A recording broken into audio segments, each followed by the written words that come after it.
10, 9, ignition sequence. We choose to go to the moon in this decade and do the other things, not because they are easy, but because they are hard. One small step for man, one giant leap for mankind. 1, 0, and liftoff. Mission complete, Houston.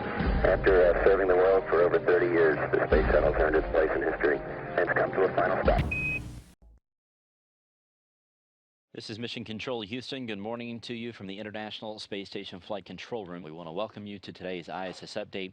It is a busy day for the crew of Expedition 32 on board the orbiting complex.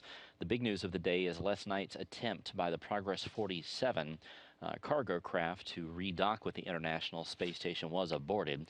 If you watched our live coverage, you saw that in the early part of that re-rendezvous with the International Space Station, that cargo craft did have what's called a passive abort, where it called off the approach itself. It was automatically aborted at about 7:22 p.m. Central Time. At that point in time, the cargo craft was about 99 to 100 miles away from the space station itself. Since that time, the Russian engineers have begun taking a look at that to find out exactly what the cause of that is. This is not the first time that one of these cargo crafts have called off their abort. That is part of the safety system on board as they draw near to the International Space Station. But the team here in Houston did verify that the Progress was on a safe trajectory away from the International Space Station. It passed down below it at enough of a distance to not cause any sort of concern from the Houston team or the Russian team. They also took a close look at the proximity of this Progress to the Japanese HTV-3 cargo craft that launched last week and is on its way up to the International Space Station, but HTV-3 is currently at a lower altitude than the Progress 47 and the space station itself, so there's no concern there either. About 2 orbits, or about 3 hours roughly after the abort, the mission control team in Moscow activated that Coors NA system, which is a brand new system on board that Progress, to check it out. They're taking a look at the results of that as we speak now. They have uplinked a plan to the Progress for it to perform a couple of different burns tonight to slow down what's called the phasing rate, basically how fast the Progress itself is closing in on the orbiting complex once again. So those burns will slow that down a bit while they take a look at it. And then the preliminary plan, if all goes well, is for the Progress to reattempt its rendezvous coming up at some point this weekend. But the mission management team here in Houston, along with our Russian counterparts over in Moscow, will take a look at that, have some talks later on today, and we'll make a decision in the coming day or so about the exact target for that Progress to retry its approach to the International Space Station. Now, this Progress has already been buttoned up. It had its hatches closed as the crew got ready for the actual undocking this past weekend. There are no plans for the Progress to be reopened should it re-rendezvous and dock with the International Space Station once again. So all in all, the role of this Progress is complete. So if something were to happen that the Progress could not redock with the International Space Station, that really does not present any sort of issue for the crew of Expedition 32 or the International Space Station, since that Progress is basically finished with its time aboard the International Space Station. This also, as of right now, really does not have any sort of effect on the launch of the next Progress, which would be the Progress 48, since those two vehicles do not share the same Coors rendezvous and approach system on board. Of course, for the latest on this, we'll have updates for you here on ISS Update throughout the week, but we also invite you to log on to the NASA website at www.nasa.gov/station, and of course we'll have the latest there. Other than that, the crew is getting back on a normal schedule today. They had a shifted sleep period yesterday and today, getting ready for all of this Progress activity. You see the entire crew there with Aki Hoshide on the far left-hand side, Yuri Malenchenko second from the left, Sonny Williams there in the middle, along with Joe Akaba, Gennady Padalka there second from the right, and Sergei Revin there on the far right of that photo. Akaba is working on medical experiments today and some sample processing. He is analyzing some water on board from the water processing assembly, which helps recycle the water on board the station itself. He's using what we call the TOCA. This is the total organic carbon analyzer, which basically just samples the water, makes sure that there's nothing unexpected in there and that it's okay for the crew to use. So he is doing that. He's also gathering equipment for the centerline berthing camera system, which will be installed coming up in about 2 days. He's also performing an air sampling session with what's called the air quality monitor. This is basically just a sniffer that takes a look at the air on board, and much like that water analyzer, just make sure that it's okay for the crew to use. He's also relocating some hardware inside one of the express drawers on board. Sonny Williams is working on setting up a computer, getting ready for the capture of the Japanese HTV vehicle coming up later on today. You see the depiction of what that's going to look like here. She's going to be sort of serving as a backup to Joe Akaba, and Aki Hoshide. Akaba is going to be doing the first part of that capture, reaching out and grabbing on to HTV, and then Aki Hoshide will take over and bring it on in and install it on the bottom side of the Harmony node. Hoshide himself is setting up and attaching a portable fan assembly and some ventilation ducts inside the Japanese Kibo laboratory. And he's also taking care of some other experiment work on board as well. Coming up on Friday, as we mentioned HTV to you, the grapple of HTV is still scheduled for 7:04 a.m. Central Time Friday morning. That's 8:04 a.m. Eastern Time. Of course, we'll have live coverage of all of that here on NASA television. The actual berthing and installation operations will begin around 9:45 a.m. Central Time on Friday morning, with the actual final installation of the HTV-3 on the Harmony node scheduled for about 10:35 a.m. Central Time. But of course, that all depends on how fast the crew works. But all of that coming up on Friday. And once again, we'll have live coverage here on NASA television. And hello to our fans online. I'm Rob Nelson. And I'm Paula Ferris with the top stories on this Tuesday, July 24th. A day after accused mass murderer James Holmes made a very bizarre appearance in court, we are learning more information about the man and his alleged crime. Holmes sat through his first court appearance seemingly dazed. Look at him, sometimes appearing to just nod off. A police source tells our Denver affiliate that after he was arrested, Holmes used evidence bags as hand puppets. Those bags were placed on his hands to protect gunshot residue. The district attorney says Holmes could face the death penalty but wants to consult with the families of the victims first. A woman who shattered barriers higher than any glass ceiling has died. Sally Ride, America's first female astronaut, was 61 years old. Ride was a trailblazer who changed the face of the space program. She became an astronaut in 1978 with a PhD in physics. She was the first American woman in space, launching on the Shuttle Challenger in 1983. Ride died of pancreatic cancer and leaves behind her partner of nearly 30 years. And former Congresswoman Gabby Giffords has taken a giant step on the road to recovery. Another amazing step for her. She has now actually hiked the French Alps with her husband, astronaut Mark Kelly. Giffords took a tram most of the way and then braved sub-zero temperatures, walking to the summit 12,600 feet high. It was just 18 months ago, of course, that tragedy in Tucson in which the former Congresswoman was shot and nearly killed. To say her recovery is amazing is a huge understatement. I have to imagine, Dr. Thagard, that being the first American woman in space when she was on that 83 flight, that she had to in some way sense that she was making history, that she was inspiring so many young women and girls all around the world. Did she ever talk to you about that or what that moment meant to her to go up in space in 1983? Sally was pretty focused on the mission. I'm sure that was in the back of her mind, but she didn't let it stand in the way of just doing the tasks that were assigned to her. And if you can imagine, you train for well over a year to fly those flights, and you only have, in that case, 6 days to do a whole bunch of things. So you hit the deck running, and you're busy throughout. On the other hand, I'm pretty sure that Sally was aware of her position, and she certainly did want to inspire young women to do what they wanted to do in terms of career goals. So I think she wanted to be an inspiration to them. She wanted to encourage them to pursue those goals just like anyone would do. Prior to that, of course, to our 78 group, there had been no women in the program, and so she certainly was a trendsetter. Tell us, Dr. Thagard, how did Sally Ride inspire you? Sally was a very smart young woman at the time she flew, and at the time I met her, she came in with me with the 1978 group of new astronauts, and she was either the youngest member or next to the youngest member. She had a PhD in astrophysics from Stanford, so I found that pretty impressive. And I'm reading her obituary now. It says Sally lived her life to the fullest with boundless energy, curiosity, intelligence, passion, commitment, and love. She sounds like the kind of person that was just an inspiration to be around.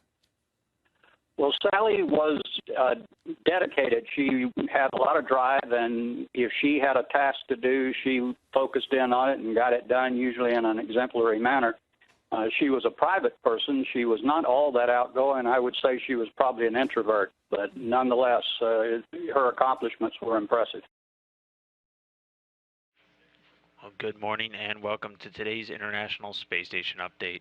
You're joining us here inside of the International Space Station Flight Control Room in Houston, Texas, where the Orbit 2 team is currently on console monitoring all of their respective systems on board the orbiting laboratory.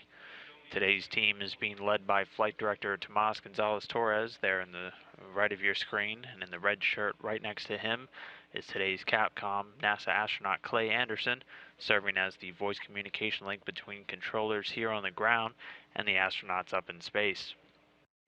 And those astronauts right now are the crew of Expedition 32, currently comprised of 6 crew members since the addition just a little over a week ago. The astronauts quite busy with an array of different maintenance and experiment activities today, starting off with current Expedition 32 commander and Russian cosmonaut Gennady Padalka, who spent a couple of hours today leading astronauts Williams, Hoshide, and Malenchenko in a session with the Integrated Emergency Hardware Familiarization, conferring with teams on the ground as he looks to familiarize these newer crew members with different equipment locations and valve positions across the Russian and U.S. segments on board the International Space Station. Aside from doing that today, he'll be working on the Russian Electron system, which looks to generate oxygen for the astronauts' breathing atmosphere, and also replacing a few components inside of the Russian toilet system. Meanwhile, his fellow Russian cosmonaut Sergei Revin is doing some maintenance work on the air revitalization system on board this space station, doing some cleaning of a few of the air ducts and fan screens, and also replacing a few lights and power supplies inside of the Pirs docking compartment. He'll also be doing an inspection of a few of the windows on the Russian segment service module, or Zvezda, checking for any discoloration or potential new nicks and dings or any hazards. NASA astronaut Joe Acaba has been setting up the Ultrasound 2 experiment hardware. All of that was used today in a couple of scans for the integrated cardiovascular inside of the U.S. laboratory. Integrated cardiovascular, one of the many biological experiments on board the station looking to monitor the atrophy of the heart muscle or the weakening of that heart muscle as these astronauts are exposed to the microgravity environment of space for long durations of time. Aside from that Ultrasound 2 work today, he'll also be taking a photo survey of the permanent multi-purpose module and also the station's cupola, which is the large bay window area that these astronauts use for an array of different Earth observation activities as well as robotic operations. Moving on, Russian cosmonaut Yuri Malenchenko involved in the Typologia experiment, a Russian research project used for the assessment of the mental state prediction and correction of quality of the different tasks that these astronauts perform while they're on board the International Space Station. We'll also be taking some time to familiarize himself with the station's systems and environment on board as part of some mandatory crew orientation time. NASA astronaut Sonny Williams was setting up some acoustic dosimeters, which look to measure the sound that these crew members are exposed to while they're on board the station, part of again, some of those ongoing biological experiments that these crew members kind of use themselves as guinea pigs for. So she'll be setting those up, and then she was assisting Joe Acaba with those ultrasound scans a little bit earlier, monitoring his heart rate and reactivating any of the oxygen or cameras if necessary, and also performing the exercise scans with remote guidance from teams on the ground. And then our final crew member, Aki Hoshide, spending a lot of time today with the Human Research Facility, scanning and identifying a number of different crew samples, and also setting up some hardware for some blood collection work scheduled to take place tomorrow morning. While all this is going on, the big ticket items this week continue to be the slew of visiting vehicle activities. First off, that Progress 47 spacecraft, which undocked Sunday afternoon, was scheduled to redock, testing out a new CORS system on Monday, which was then aborted following a failure of that new CORS antenna. Controllers are still taking a look at all of the data from that and working on another redocking attempt, potentially coming up this weekend. And aside from that, another unmanned cargo craft, the H-2 transfer vehicle, or the HTV-3 vehicle, which launched last Friday, July 20th from the Tanegashima Space Center in southern Japan, is still currently on its way towards the International Space Station, with a scheduled arrival this Friday. That grapple with the station's robotic arm scheduled to take place at 7:04 a.m. Central Time, 8:04 a.m. Eastern Time. And following that, station astronauts will maneuver the vehicle to the Earth-facing side of the Harmony node for a berthing to the ISS set to begin at 9:45 a.m. Central Time, 10:45 a.m. Eastern. 3 Tage vor den Olympischen Spielen trudeln in London auch Zuschauer aus aller Welt ein. Und viele von denen werden sich freuen, dass das vielleicht britischste aller Verkehrsmittel, der Routemaster, wieder da ist. Die EU hatte die roten Doppeldeckerbusse, auf die man während der Fahrt aufspringen kann, eine Weile lang aus dem Verkehr gezogen. Doch unser London-Korrespondent Ulrich Klose zeigt Ihnen die Rückkehr einer Legende. Tiefe, tiefe Trauer, als vor 7 Jahren die Routemaster mit dem offenen Hintereingang in die Zwangsrente rollen. Gehören sie doch zu London wie die roten Briefkästen und die roten Telefonzellen. Und dann zeigen ausgerechnet die hier ohnehin unbeliebten EU-Bürokraten den roten Riesen die rote Karte. Der Routemaster ist deswegen gefährlich, weil man eine offene Plattform hat, in der man rauf und runter springen kann, wo keine Tür geöffnet oder geschlossen werden muss. Und vor allen Dingen war keine Möglichkeit vorhanden für Behinderte. Nanu, EU. Plötzlich sind in modernem Gewand die roten Engel der Berufspendler wieder da. Mit einer extra Tür kann das offene Heck nun bei Bedarf verschlossen werden. Zusätzlich noch ein Eingang für Rollstuhlfahrer. Ausgetrickst. Brüssel bekam was auf den Rüssel und sowas macht Briten happy. Dieser Bus bringt mich in Ekstase. Ich habe gerade meinem Freund gesimst, dass ich mit dem Routemaster durch die Stadt fahre. Es war damals eine schlechte Entscheidung, diese Ikonen auszumustern. Echt gute Busse. Ich freue mich, dass wir sie nun zurückhaben. Der futuristische Routemaster Reloaded ist für die Briten ein Stück besonderer Freiheit. Ob rote Ampel oder Verkehrsstau, Ein- und Aussteigen ist überall möglich. Aber, und das ist neu, nur wenn der Routemaster hält. Früher, als man auch während der Fahrt auf- und abspringen konnte, kam es oft zu schweren Verletzungen. Und genau das will man jetzt vermeiden. Die Verjüngungskur hat dem Superstar aller Linienbusse nun gut getan. Für die Londoner ist der Routemaster viel mehr als nur ein Bus. Er ist ein Freund, den sie lieben. Bereits jetzt gibt es in London ein erhebliches Transportproblem. Auf den Straßen staut sich der Verkehr, die U-Bahnen sind verstopft und von Tag zu Tag wird es schlimmer. Der Londoner braucht Geduld und der Besucher ebenfalls. Als kleiner Vorgeschmack auf Olympia stieg die morgendliche Staudauer heute auf bis 2 Stunden. Der Grund? Jede Nacht werden die olympischen Ringe auf weitere Fahrspuren gepinselt. Die sogenannten Games Lanes sind reserviert für Funktionäre und Athleten. Die meisten Londoner wissen nicht mehr, welche Straßen sie nun benutzen dürfen und wo man noch abbiegen kann. Londons Taxifahrer zeigen ihre Wut über die Sperrungen auf ihre Art. Lautstarker Protest auf der Tower Bridge. Auch das Abtauchen in den Untergrund hilft nicht unbedingt weiter. Hunderttausende Pendler steckten auch diese Woche wieder fest, als 4 U-Bahn-Linien teilweise ausfielen. Als die olympische Flamme U-Bahn fuhr, kam der Zug allerdings pünktlich. Er fährt nämlich gar nicht mehr. Stattdessen pumpt er lieber Liegestütze im Norden Londons. Kunst im Zeichen der Spiele. Der Bus ist ein altes Original aus den 50ern. Die roten Arme, eine Sonderanfertigung des Künstlers. Sieht beeindruckend aus, fasziniert die Touristen und hat wahrhaft olympische Kräfte. 6 Tonnen müssen da jedes Mal hochgewuchtet werden. Für Felix Baumgartner soll es der Sprung seines Lebens werden. Der Extremsportler aus Österreich will im August in 36 Kilometern Höhe abspringen, einige Rekorde aufstellen und sicher mit dem Fallschirm landen. Heute stand einer der letzten Tests auf dem Programm. Langsam gewinnt sein Ballon an Höhe.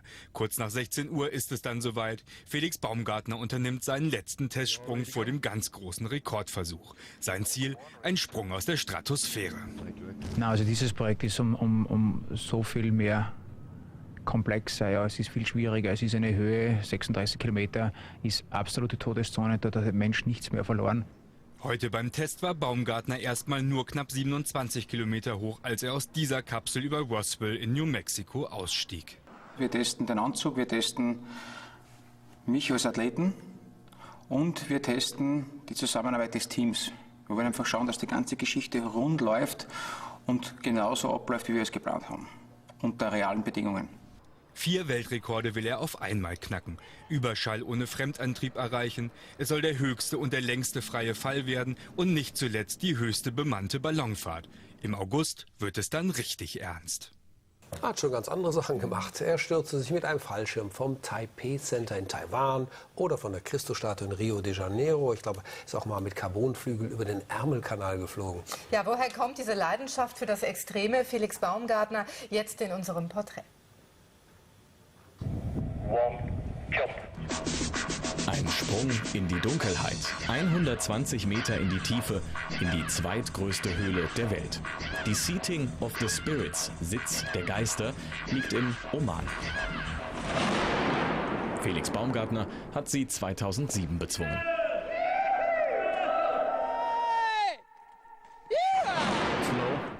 Das Loch ist sehr schmal und es ist dunkel. Man kann kaum sehen, wann man den Boden erreicht und sich eigentlich gar nicht orientieren und muss alles genau kalkulieren, um zu landen. Es ist ein sehr schwieriger Sprung.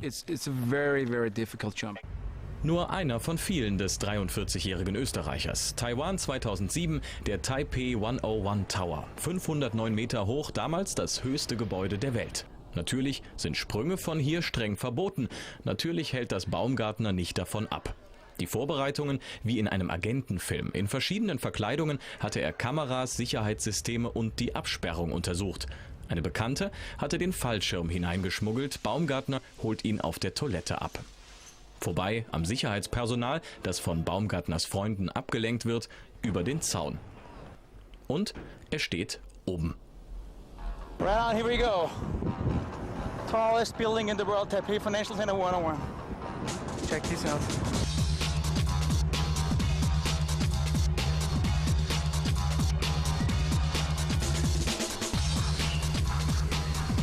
Nach 5 Sekunden im freien Fall öffnet er den Fallschirm. Wow, was für ein Flug! Und nach der Landung auf dem Parkhausdach muss es schnell gehen, denn mit seinem Sprung hat er die öffentliche Sicherheit in Taiwan gefährdet. Die Polizei will ihn festnehmen. Ein Taxi steht schon bereit. Baumgartners Flucht gelingt.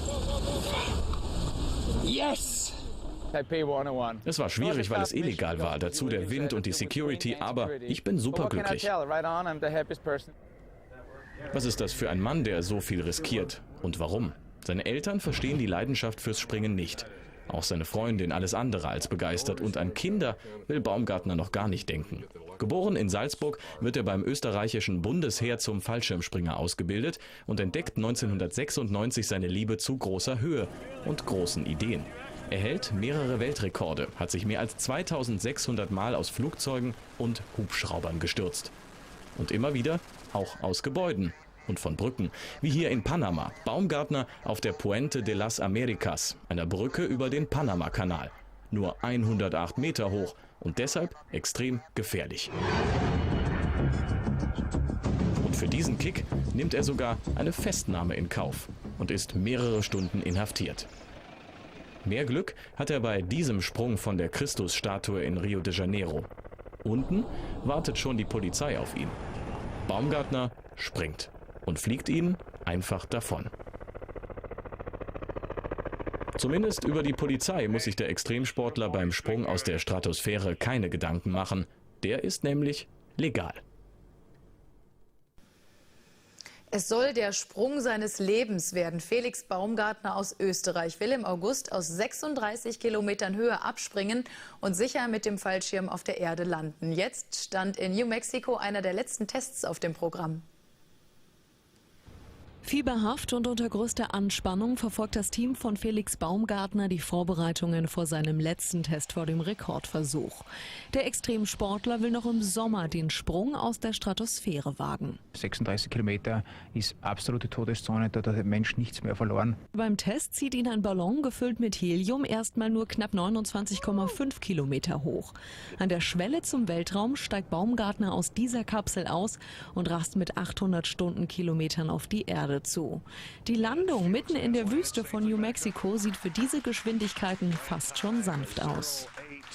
Große Erleichterung. Das haben vor uns schon viele Menschen versucht und einige dabei sind gestorben. Ja, und wir hoffen natürlich bei jedem Sprung oder bei jedem Test, dass das nicht passiert.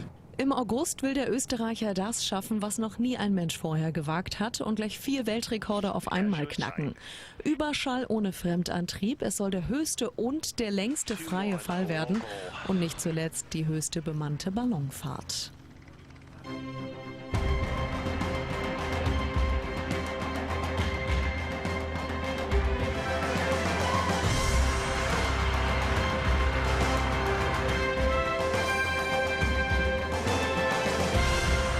Follow the journey of the Olympic flame in our regular news updates here on BBC World News. Scene of St Paul's while I speak. It'll also travel through Trafalgar Square before visiting Downing Street and Buckingham Palace. It will be met by the Duke and Duchess of Cambridge and Prince Harry too. And then eventually it will make its way to the final point here at the Olympic Stadium on Friday, and that will be the pinnacle of the torch relay. But a really brilliant atmosphere here, thousands of people turning out here in London. I tell you, you can't generally stop commuters in London for love nor money, but thousands and thousands of people coming out to see the torch relay as it enters central London on day 69. Only one day left to go, and then the Olympics have officially started.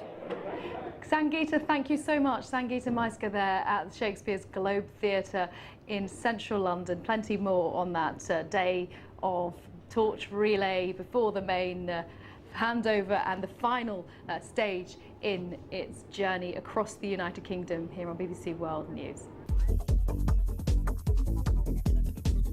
Get set.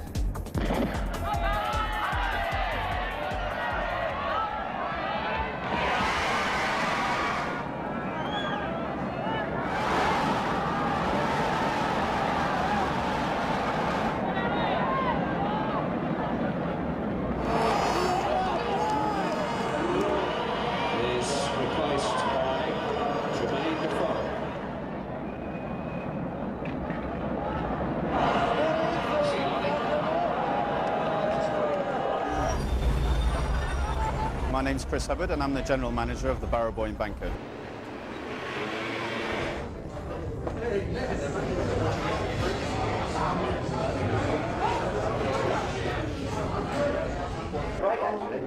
We have 3 large screens, all 50-inch. We'll be open from 8 AM every day until roughly 2 AM. Don't necessarily go straight to a table, go to the bar, because a lot of bars don't offer table service. There isn't a formal queuing system as such. What you might want to do, though, is get the attention of the bartender, make eye contact rather than waving your note in their face, and you're much more likely to get served. When in London, you must try a pint of real British ale. It's slightly warmer than your standard lagers, but really worth trying.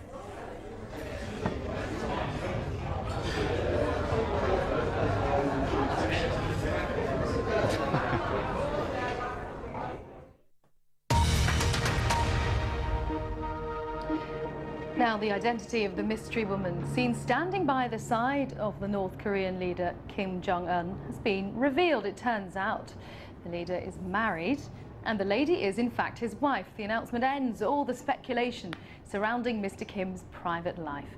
Russell Trott reports. At long last, confirming the marriage of the Supreme Leader. There had been much speculation about Kim Jong-un's private life in recent weeks, when an unidentified woman was pictured attending events with him.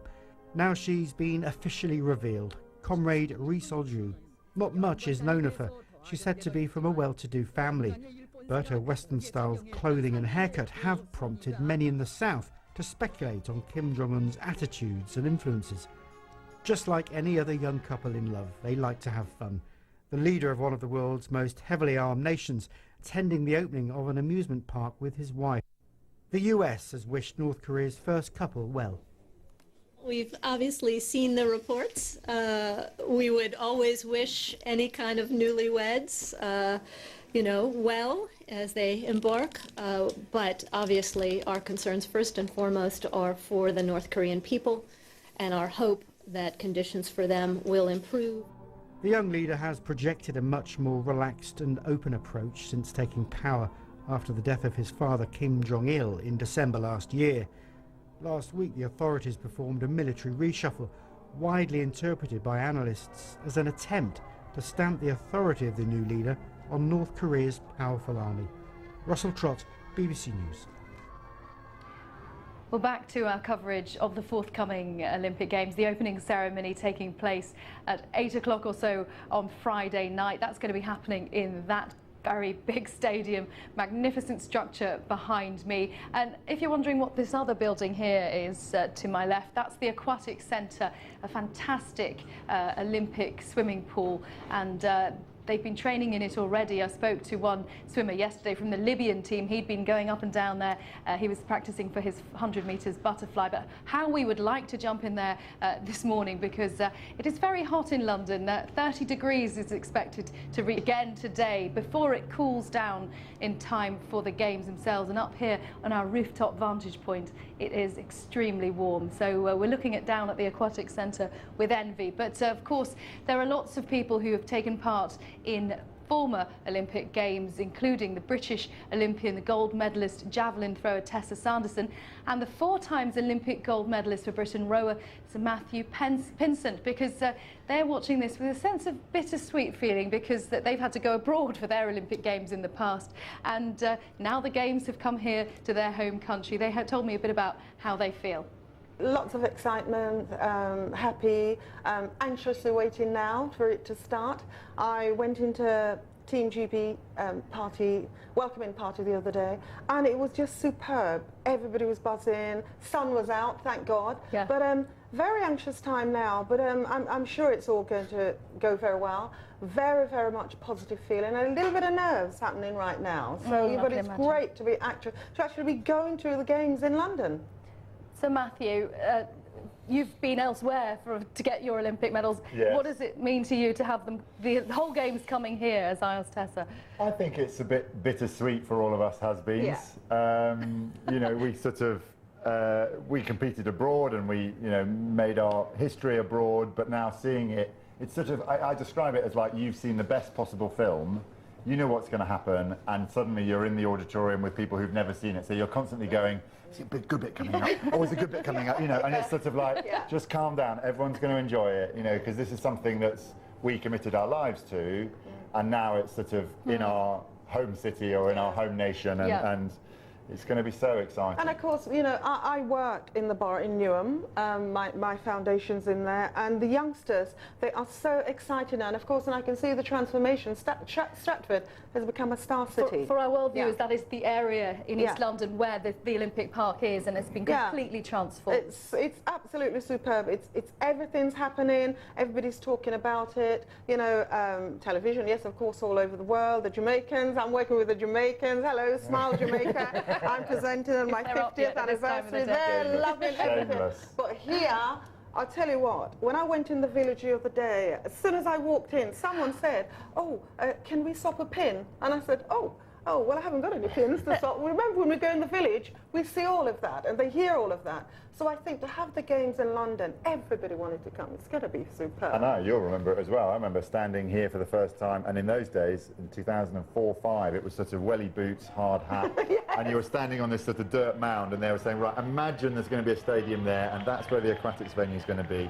And now, you don't have to imagine anymore.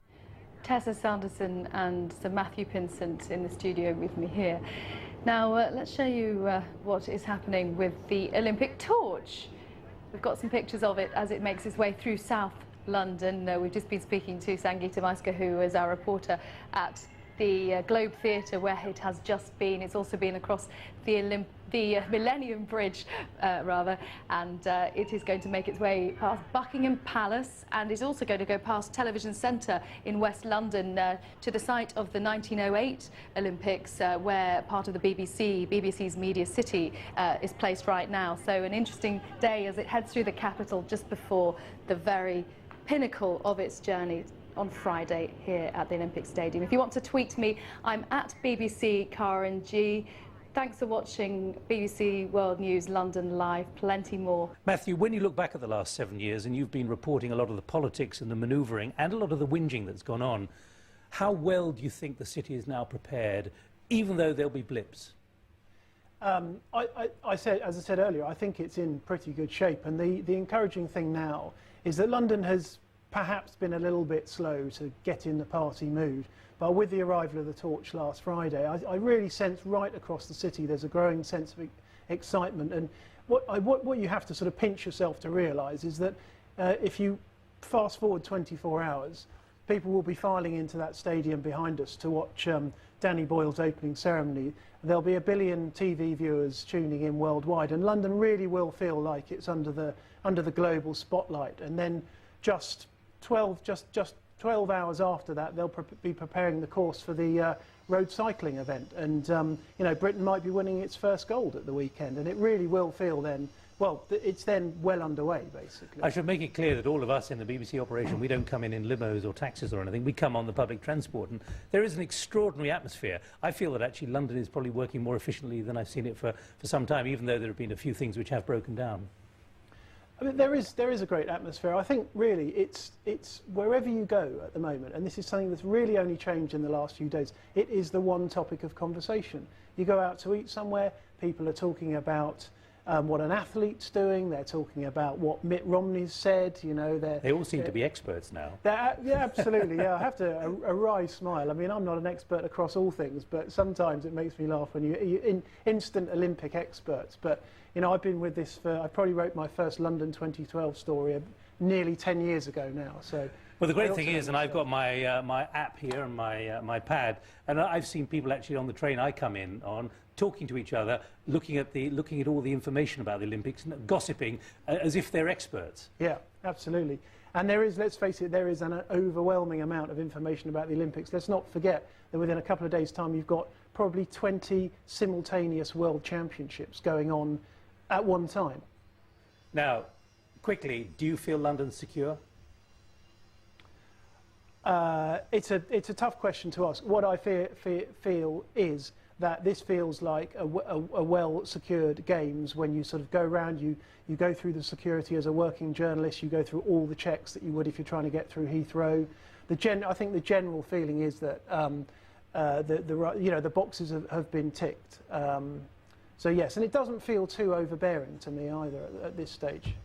Well, Matthew Beard, Olympics editor of the London Evening Standard. Thanks, Matthew, for being with us with those reflections. And there you just saw a transfer between two of the torchbearers in, I think it's Regent Street now. It's heading down towards Piccadilly Circus. We'll keep you posted. Stay with us because we'll see it soon going down Whitehall and ending up outside Buckingham Palace and ending up eventually in Hyde Park. You're with BBC World News, live from London. Die Becker ist sowas von stolz auf ihren Mann. Morgen werden ja in London die Olympischen Spiele eröffnet. Und Boris durfte schon gestern die Fackel tragen und wurde dabei bejubelt wie zu alten Wimbledon-Zeiten. Das war ein sehr emotionaler und sehr schöner Moment. Man merkt die Begeisterung auf den Straßen. Gestern beim Fackellauf haben mich knappe 10.000 Menschen begleitet. Die Beckers waren Gast bei der Ehrengala Sports for Peace. Geehrt wurde Boxlegende Muhammad Ali. Das wollten Kultsänger Bob Geldof, 61, aber eine super Figur. Und Boxer Wladimir Klitschko auch nicht verpassen. Die Sportler selbst, die müssen nicht motiviert werden. Die fiebern schon seit Wochen dem größten Sportereignis der Welt entgegen. Klaus Jakob und Reinhard Brinks über Vorfreude und Medaillenträume. Die Royals sind schon im Olympiafieber. Prinz Harry geht schon mal auf Korbjagd. Vergeblich. Und seine charmante Schwiegerin Kate Middleton zeigt bei einem Besuch von jungen Tischtennistalenten, dass auch Herzoginnen an der Platte einen guten Eindruck machen können. Für Olympia reicht es nicht ganz. Dafür gibt es aber ja die Sportstars. Der echte Ping-Pong-König aus Deutschland heißt Timo Boll und will zum ersten Mal eine Olympiamedaille im Einzel gewinnen. Da er schon am Montag ran muss, verzichtet er sogar auf die Eröffnungsfeier morgen. Von daher möchte ich mich diesmal auch wirklich auf den Wettkampf dann konzentrieren und fokussieren und deshalb bleibe ich diesmal fern, aber unser Balkon hat direkten Blick aufs Stadion, von daher werde ich da ab und zu mal rüber gucken. Der 15-malige Europameister ist in einer bestechenden Form und erhält auch moralische Unterstützung von seinem Clan. Meine Frau kommt, mein Vater, mein Onkel, mein bester Kumpel. Der Hund durfte leider nicht mit, weil im Zug keine Hunde erlaubt sind im Eurostar. Von daher ist das ein bisschen schade. Die olympische Fackel, die von insgesamt 8000 Läuferinnen und Läufern durch Großbritannien getragen wird, kommt morgen im Olympiastadion an. Dieser agile Bobby ist übrigens zuständig für die Sicherheit an der Strecke. Aber keiner kann es halt abwarten, dass es endlich losgeht. Die Emotion, sie ist da und man spürt, die Gänsehaut ist bei allen Menschen angekommen. Also Olympiade kann losgehen. Die Olympia-Euphorie scheint in London von niemandem Halt zu machen. Ein Bus als Fitnesscoach. Einfach nur crazy. Aktuell sind hunderte Männer und Frauen unterwegs, um das Feuer quer durch London zu tragen. Der Countdown für Olympia läuft. Und sie freuen sich jetzt doch, die Londoner, auf ihre Spiele. Zu Tausenden standen sie heute Spalier für die olympische Fackel bei ihrer Tour durch die britische Hauptstadt. Vorbei an der St. Paul's Kathedrale und über die Themse auf der Millenniumsbrücke wird sie heute noch bis zum Buckingham Palast gebracht. Das lange Zeit bestgehütete Geheimnis ist die Gestaltung der Eröffnungsfeier. Gestern Abend war Generalprobe und von der wurden nun tatsächlich ein paar Bilder veröffentlicht. Bunt und rasant geht es dazu auf der Insel der Wunder, wie Oscar-Preisträger Danny Boyle seine Show genannt hat. Eine erste peinliche Panne gab es allerdings auch schon. Beim olympischen Fußballturnier, das bereits gestern begann, wurde neben nordkoreanischen Spielerinnen die südkoreanische Flagge eingeblendet, ausgerechnet. Das Team weigerte sich zunächst anzutreten, verdaute den Schock dann aber doch ganz gut und schlug Kolumbien mit 2:0. Es gehört zur olympischen Tradition, dass alle Teams im Olympiadorf offiziell begrüßt werden. Heute wurde der deutschen Mannschaft diese Ehre zuteil und es war ein besonderes Erlebnis. Die etwa 50 Athleten der deutschen Olympiamannschaft gehörten zum Teil einer kleinen Show des Nationalen Jugendtheaters. Der Einmarsch zu den Klängen von I Want to Ride My Bicycle von Queen, und die durfte natürlich nicht fehlen. Willkommen Athleten, fühlt euch hier auf diesem Gelände wohl. Neben der Show musste aber auch das Protokoll eingehalten werden. Hissen der Flagge inklusive Hymne Pflicht. Ich fand das wirklich toll, wie locker es gemacht worden ist, ohne den zeremoniellen Teil zu beeinträchtigen. Das war sie also, die kleine Willkommensshow. Morgen dann folgt nur einen Steinwurf vom Olympischen Dorf entfernt die große Eröffnungsfeier. Wird bei den Spielen in London garantiert keiner sein.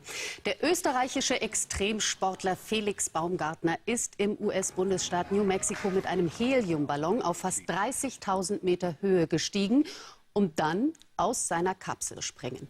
Mit bis zu 900 Stundenkilometern ging es Richtung Erde. Am Ende ist er ganz sicher gelandet. Kaum zu glauben, das Ganze war nur ein Probesprung. Ende August will er noch höher hinauf und im freien Fall die Schallmauer durchbrechen. Liebe Zuschauer, guten Abend. Ein Ende der Hitze ist absehbar, aber noch ist sie nicht so ganz vorbei. Wir haben eine tropische Nacht hier im Südwesten vor uns. Das heißt, die Tiefstemperaturen sinken nicht unter 20 Grad, nicht gerade schlaffördernd. Im Osten zum Teil noch vereinzelt Gewitter und morgen gibt es die besten Plätze an der Küste, an der See. Ansonsten Temperaturen über 30 Grad, ganz verbreitet. Am Oberrhein könnten es sogar zwischen 35 und 36 Grad werden. Die Sonne hält in der Osthälfte noch sehr gut durch. Im Westen ziehen im Laufe des Tages Wolkenfelder auf, die dann zum Nachmittagabend wahrscheinlich erste Gewitter bringen. Jetzt gucken wir mal auf die Wetterentwicklung. Der Bauer freut sich nämlich darüber, dass er vielfach zumindest, ich weiß nicht, ob es überall so ist wie in Monheim, aber Armin Operden hat das hier aufgenommen, das Heu eingefahren hat oder gemäht hat. Und das kann jetzt entsprechend auch abtransportiert werden. Sollte es auch, denn das war nicht nur gefühlt diese Sommerwoche, sie war auch wirklich so eine Sommerwoche. Auch das hat Stefan ja gerade schon in seinem Bericht gesagt. Und man sieht es auch heute nochmal. Das ist unser Zeitraffer in Bochum aufgenommen und Sie sehen hier diese wunderbaren kleinen Quellwolken. Cumulus, Humulus, immer wieder ploppten sie hoch und fielen wieder in sich zusammen. Das ist klassisch schönes Wetter, da kommt kein Gewitter zustande und da wird es heiß. Köln-Ports waren heute 32, Beverungen 31,2 Grad und alle anderen haben sich abgesprochen. 31,1 Grad Hochsommer in Nordrhein-Westfalen. So, das war die Bilanz bisher und jetzt gucken wir mal auf den Wolken- und Regenvorhersagefilm. In der kommenden Nacht ist alles noch ruhig. Sie sehen ein paar lockere Wolkenfelder. Aber jetzt schauen Sie mal morgen 11 Uhr, 12 Uhr, 13, 14 Uhr. Und dann löst es hier vor allen Dingen in der Osthälfte die ersten Gewitter aus. Und dann kommt es ab der Nacht zum Samstag zu zum Teil unwetterartigen Gewittern, die von Westen zu uns reinziehen. Und genau die sind es dann auch, die diese Sommerphase in Nordrhein-Westfalen tatsächlich erstmal auch ein bisschen nachhaltig beenden. Gucken wir gleich auf den 15-Tage-Trend. Kommende Nacht also wechselnd bewölkt, Temperaturen sehr weit oben, zwischen 15 und 20 Grad. Wenn es nicht unter 20 geht, heißt eine Nacht Tropennacht. Das sind dann die Nächte, wo man immer besonders schlecht schläft. Darüber haben wir gestern schon diskutiert, Susanne. Und das hier, das ist der morgige Vormittag, die schöne Tagesphase. Und nachmittags werden sogar viele die Chance haben, trocken durch den Nachmittag zu kommen. Aber immer an den Himmel gucken, wenn man draußen unterwegs ist, gerade freitags, wenn früher Schluss ist. Die Gewitter können wirklich sehr, sehr kräftig werden, da wo sie sind. Sie haben es gerade auf dem Film gesehen, wo die Verteilung zu erwarten ist und wie sie aussieht. 25 Grad auf dem kahlen Asten, sonst 30 bis 33 Grad heiß in Nordrhein-Westfalen. Schwacher Wind um dieses große Tief drumherum, was dann über uns liegt. Bei Gewittern natürlich böig. Samstag schon kräftige Gewitter, die zunächst abziehen, dann weitere Schauer, nur noch um 20 Grad. Und so sieht auch der Sonntag aus. Schnell noch der 15-Tage-Trend. Das ist er für Dortmund. Geht es einmal bergab und danach ist Sommerhitze erstmal nicht mehr in sich. Der morgige Tag zusammengefasst.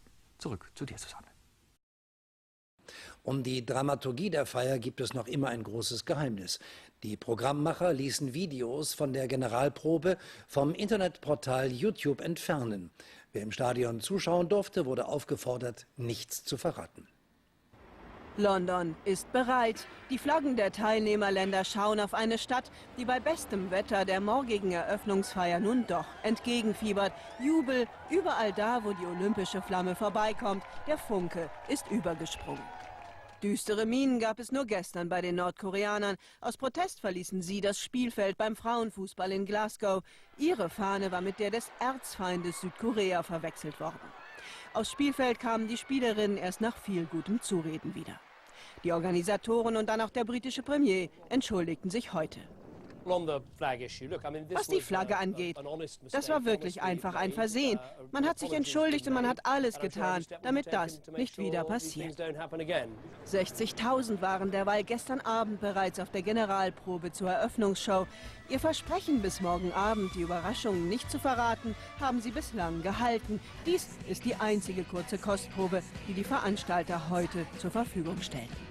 Sie soll britisch werden, diese Eröffnungsshow. Ein bunter Streifzug durch die Geschichte der Insel. Nach 7 Jahren Vorbereitung gehen die Londoner nun enthusiastisch in den Endspurt. Und bis zu 3 Milliarden Zuschauer weltweit werden erwartet, wenn sie hier morgen Abend eröffnet werden. Die 30. Olympischen Sommerspiele in London.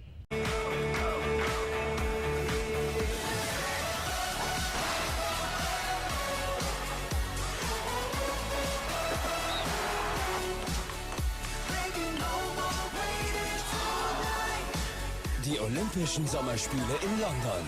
Morgen live im ZDF. Amerikas Waffenhandel meldet landesweit Rekordumsätze. Nach der Bluttat in Colorado decken sich viele Bürger mit Schusswaffen ein, ob aus Sorge um ihre Sicherheit oder weil sie eine Verschärfung der Waffengesetze befürchten. Auch der Absatz umstrittener Sturmgewehre wie des AK-47 steigt. Es ist diese Aufrüstung, die dem US-Präsidenten Sorge macht. Tagelang hatte er zum Thema Waffen geschwiegen. Gestern Abend fand er bei einer Wahlkampfveranstaltung deutliche Worte. Ich glaube, viele Waffenbesitzer würden mir zustimmen, dass ein AK-47 in die Hände von Soldaten und nicht die von Kriminellen gehört, dass es in Kriegsgebiete gehört und nicht auf die Straßen unserer Städte. und dass eine psychisch labile Person nicht so leicht an Waffen kommen darf. Obamas designierter Herausforderer Mitt Romney widerspricht. Bei einem Besuch in London verteidigte der Republikaner seine Position in einem exklusiven NBC-Interview. Ich glaube nicht, dass Amerika neue Waffengesetze braucht. Was dieser junge Mann getan hat, war ja eindeutig illegal. Aber dies hat die Tat nicht verhindert. Knapp eine Woche nach dem Kinomassaker von Colorado wagt sich der US-Präsident doch noch aus der Deckung, nimmt aber nur die Sturmgewehre ins Visier. So vermeidet Obama eine Grundsatzdebatte um die fast 220 Jahre alte Verfassungsklausel, die den Bürgern das fast uneingeschränkte Recht garantiert, eine Waffe zu tragen. Diese Freiheit ist der großen Mehrheit der Amerikaner immer noch heilig.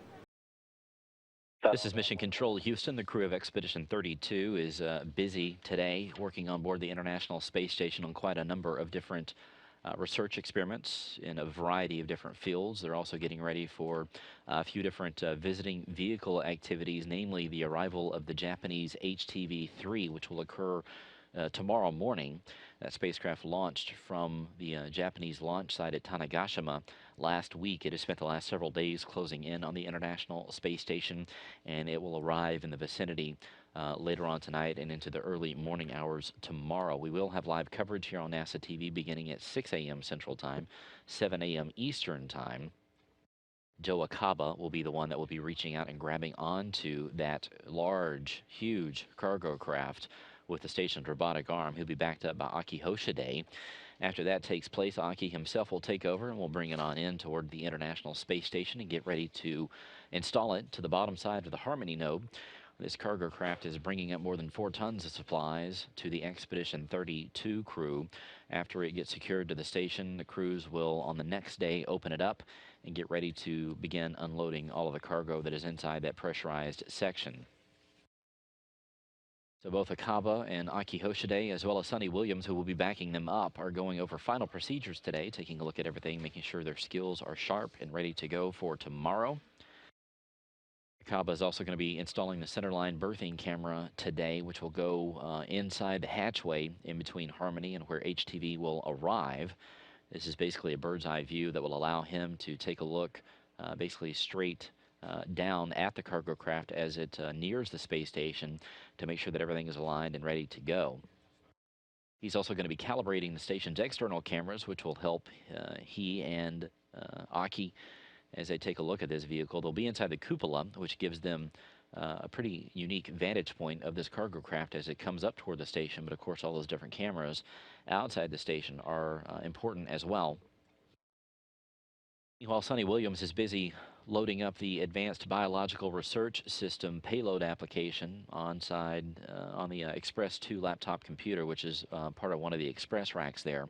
That ABRS is basically a locker-sized experiment facility that the crews can use to grow plants or house different sorts of insects and bugs to take a look at how things grow and react to being up in space.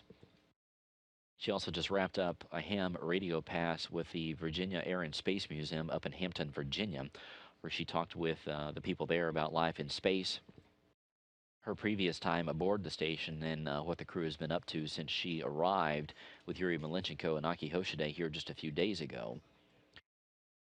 He's also going to be transferring some data from the acoustic dosimeters to one of the station's laptop computers to downlink that down to the ground. Those dosimeters take a look at the acoustic environment inside the station to make sure that there's not too much noise for the crew. Aki Hoshide himself is also performing some medical experiments. He's also taking a look, as we mentioned, at the HTV robotics procedures. He's also got some crew orientation time today, basically just getting used to his surroundings on board the station since he just arrived a few days ago. Even though he, as well as Sonny Williams and Yuri Malenchenko, are veterans of the space station, things change quite rapidly on board in terms of where things are stored and also the layout. So they spend a few hours after they get up there basically just getting used to their new home. The crew also had earlier today an emergency drill for fire. As we've talked about before, they trained for 3 main different scenarios, fire being one of them, a toxic environment being number 2, and a depressurization being number 3. So they ran through that fire drill with their different ground teams around the world. And then after that was done, they had a quick chat with the teams here to talk about how it went And the team here in Mission Control also had a talk amongst themselves to make sure that there's no improvements and any sort of way that they could smooth out that process each time they learn something new. So again, tomorrow morning, 6 a.m. Central Time, 7 a.m. Eastern Time, that is when we'll have live coverage of the arrival of the Japanese HTV cargo craft as it closes in on the International Space Station. That crew will be installing that tomorrow, and of course we'll have live coverage of all of that here on NASA television.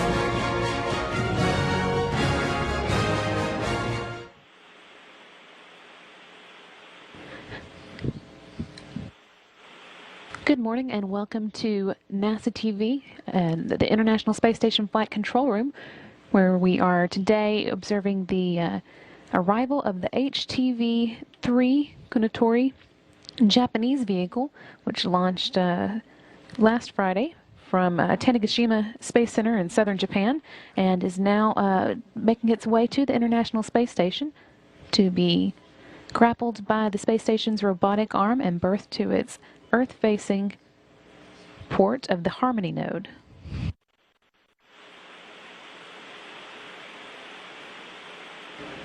Here in the International Space Station Flight Control Room today, we have Flight Director David Korth overseeing the approach of the vehicle, which is now about 250 meters away and moving in. That's about 820 feet from the International Space Station, and he's helped here by Capcom Katie Coleman, who's been talking with the crew and helping them move through their procedures as they get ready for its arrival. On board the International Space Station, of course, we have Commander Gennady Padalka and flight engineers Sergei Revin, Joe Akaba, Sonny Williams, Yuri Malenchenko, and Aki Hoshide. Williams, Hoshide, and Akaba are going to be the main crew members involved in the actual capture of the HTV-3 and installation of it on the Harmony node. Camera 7. And they'll be using the space station's robotic arm, the Canadarm2, for that. Size is about the same as the outline, a little maybe small, like before. The white strobe position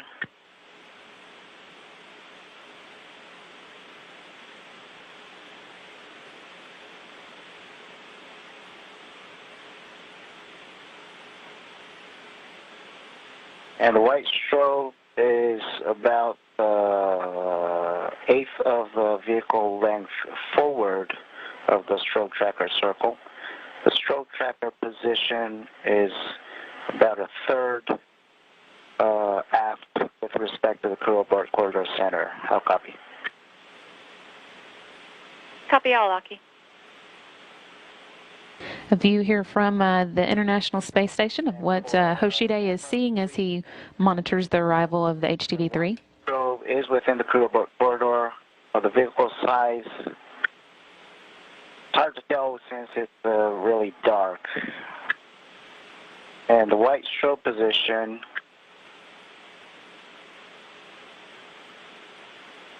is about 2 HTV width port of the strobe tracker circle, and the strobe tracker circle, or sorry, the strobe tracker position is about 4th HTV length aft from the crew abort corridor center. How copy?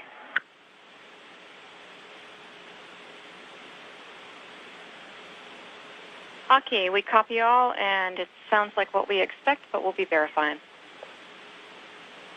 Okay.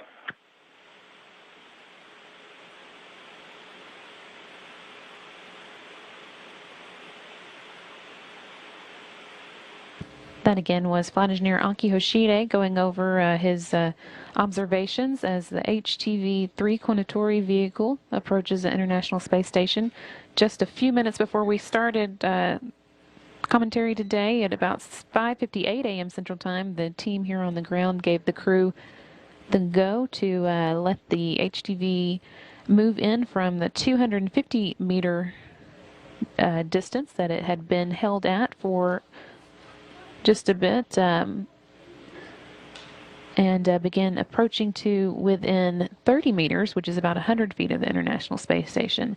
So that is the situation that the crew is in now. The HTV has been performing well with one exception. Its backup reaction control system jets are not working. However, that's not expected to have any impact on the crew's operations today, as the primary jets are working just fine.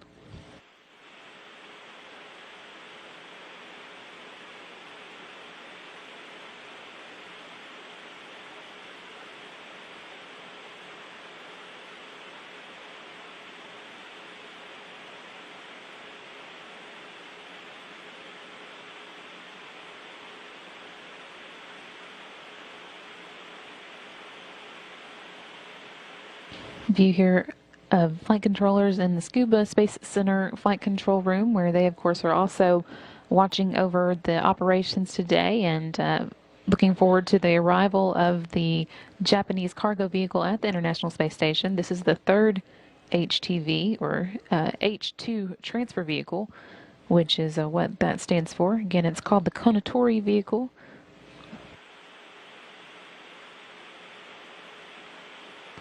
Konatori, of course, meaning white stork in Japanese. The HTV itself is about the size of a school bus, 33 feet long and 13 feet wide, and it's carrying up a great deal of cargo for the International Space Station.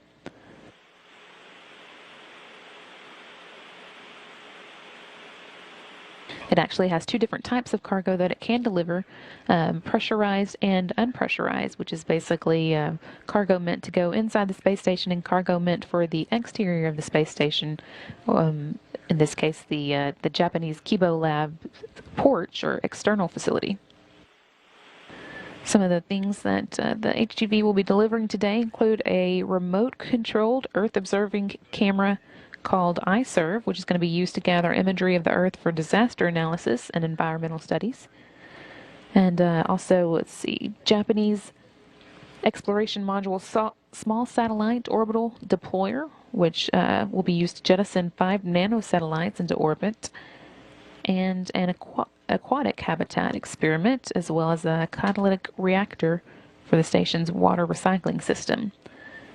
In addition to that, on the inside, there should also be some care packages for the crew. And on the outside, for the external cargo, unpressurized cargo, there is also the Japanese multi-mission consolidated equipment and NASA communications, navigation, and networking reconfigurable test bed.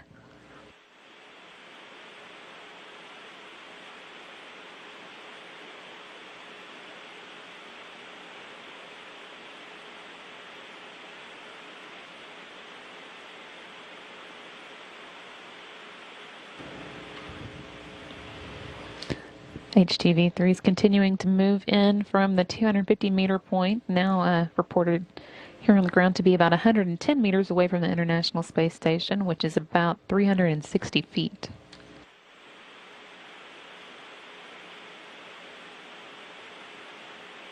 Again, once it gets within range, the crew on board the station is going to be using the space station's Canadarm2, a 58-foot long robotic arm, to basically catch it and move it in for a docking on the Harmony node's Earth-facing port. You can see how that will look in this graphic.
Although operations are going smoothly this morning, they are running just a bit behind, and although the capture was of the HTV-3 was scheduled to be taking place around 7:04 a.m. Central Time, it's going to be about 15 minutes later than that and should take place around 7:20 a.m. Central Time.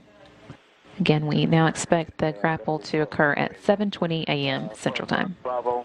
At 100 meters. Right now the nav range is less than 90. It's about 89. For camera 7, white strobe is within the crew abort corridor. Vehicle size is a little smaller than the vehicle outline. White strobe position is about the same as the strobe tracker circle. It's a little, just a tad on the starboard side. Strobe tracker position is about a third aft of the crew abort corridor center and a tad port side from the center line. How copy? Aki, we copy all. And for camera 3, white strobe is within the crew abort corridor limit. Vehicle size is a little hard to see, but it's about the same as the vehicle outline.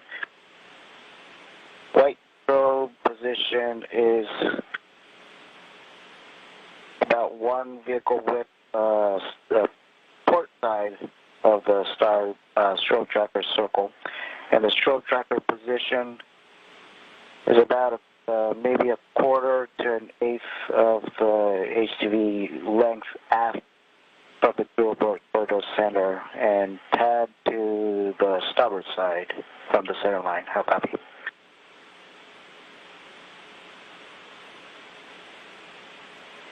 And Aki, VVO copies all. It sounds like expected performance. They are happy. We're happy when Jerry's happy.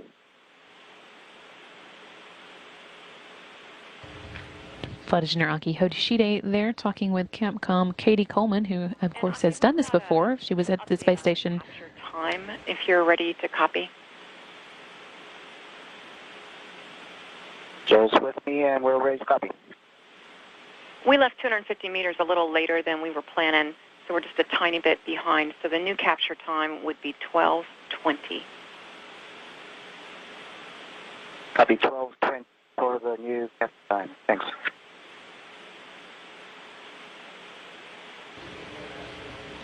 Again, Coleman reporting there the new expected grapple time for the HTV-3, which is an hour and 6 minutes away now, expected to take place at 7:20 a.m. Central Time.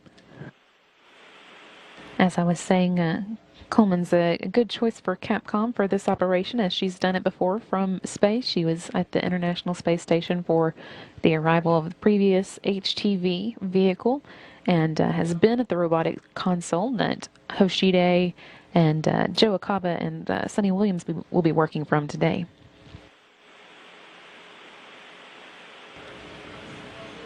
I've been hearing Hoshide go through a checklist of parameters that he checks with the team here on the ground as the HTV continues to approach the space station. It's a view of his robotics console inside the the cupola on the International Space Station. It's a window extension of the Tranquility node at the station that allows the robotic operators a good view of the work they'll be doing today. Reported that it was the HTV was now about 89 meters and moving in, which brings it within the 300 feet range to the International Space Station. And it's moving to a point 30 meters away, which is just under 100 feet.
live view here from the cameras on the exterior of the International Space Station. Getting a good view of the HTV, now looming much larger in the station's windows than it was yesterday. The crew have been monitoring its approach since before 5 a.m. Central Time, and again are expecting to be able to grab onto it with the space station's Canadarm2 by 7:20 a.m. At the moment, they are moving toward a spot 30 meters away from the International Space Station. That's a little less than 100 feet. It's going to hold at that point for about 20 minutes before it gets the go to move into capture position, which is about 40 feet away from the space station.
about a minute and a half away now from the arrival of the HTV-3 at the 30-meter hold point, which is its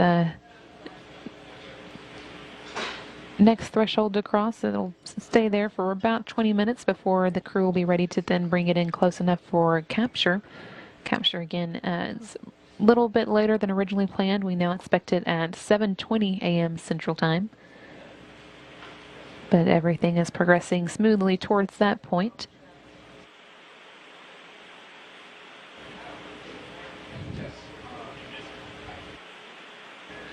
The HTV-3 can deliver up to 6 tons of cargo and supplies to the station, and is today carrying about 3.5 tons. Some of the cargo that it will be delivering include a remote-controlled Earth-observing camera called iServe that's going to be used to gather imagery of the Earth for disaster analysis and environmental studies.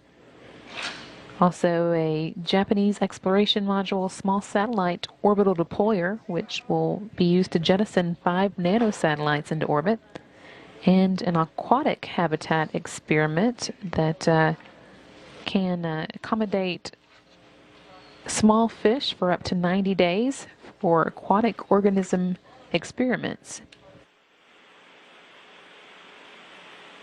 In addition, there's also a catalytic reactor for the station's water recycling system and a cooling water recirculation pump for the Japanese systems on board. That's in the pressurized section of the cargo hold. In the unpressurized section, there's also a Japanese multi-mission consolidated experiment and NASA's communications, navigation, and networking reconfigurable testbed. Those are in the unpressurized section, which will be again being unloaded on August 6th.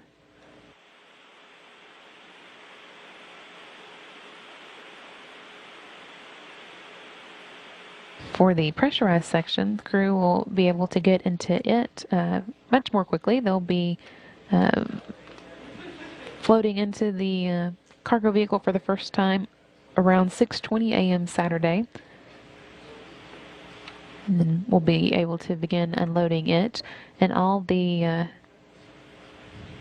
HTV will stay for several weeks and scheduled to leave in September after it has been completely unloaded and then filled back up with trash and supplies that are no longer needed at the station so that they can be allowed to burn up in the Earth's atmosphere.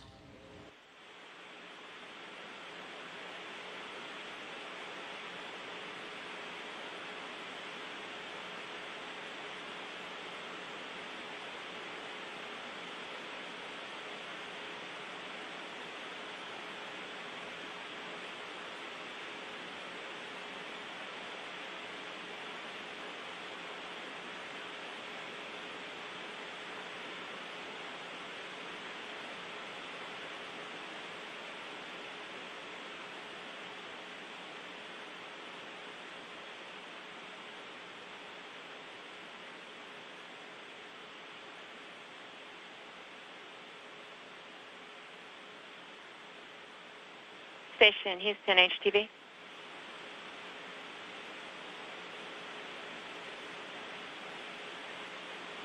Ed. We are ready for step 8 and 102. HTV is at 30 meters in the hold.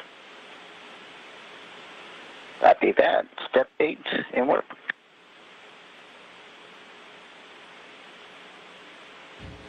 Capcom Katie Coleman there confirming to Flight Engineer Aki Hoshide that HTV-3 has reached the 30-meter hold point. That brings it to a point just a little less than 100 feet away from the International Space Station, and it'll stay here for about 20 minutes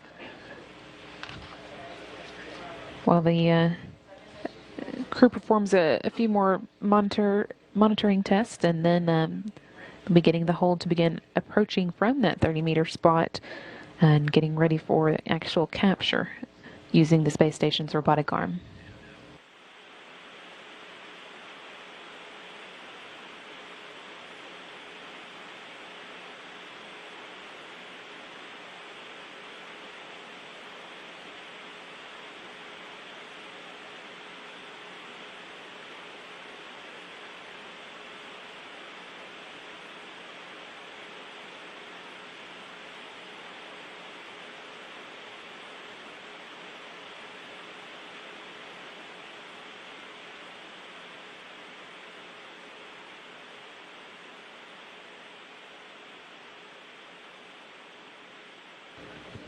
after this 20-minute hold at the 30-meter distance. It'll take it another 20 minutes to get into place for the actual capture. Again, capture is running about 15 minutes late, and we are now expecting that to occur at 7:20 a.m. Central Time.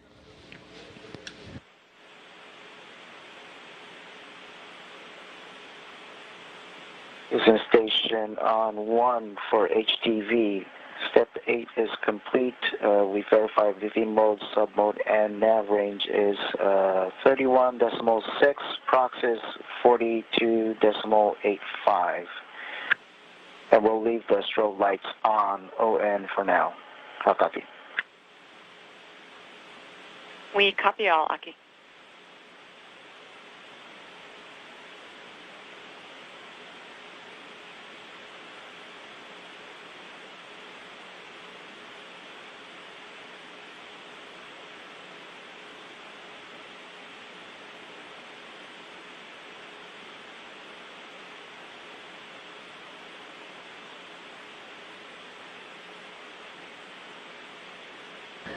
During this 20-minute hold, the crew who is going to be in charge of bringing the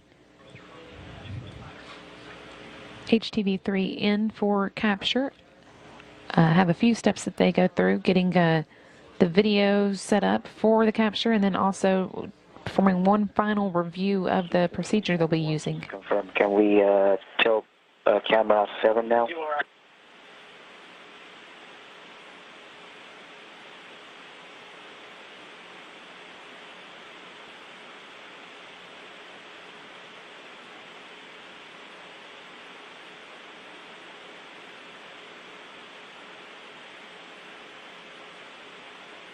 And Aki, if you're talking about setting that up for step 3, the answer is yes. Copy that. That's in work.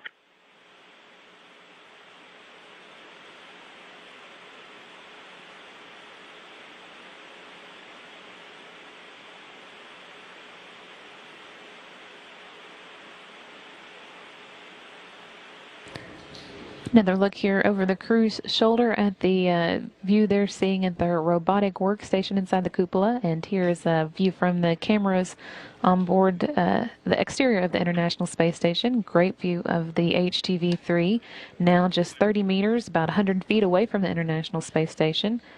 And you can get a good idea of the size there. And the HTV-3 is about the size of a school bus, 33 feet long and 13 feet wide, and carrying about 3.5 tons of cargo to the space station.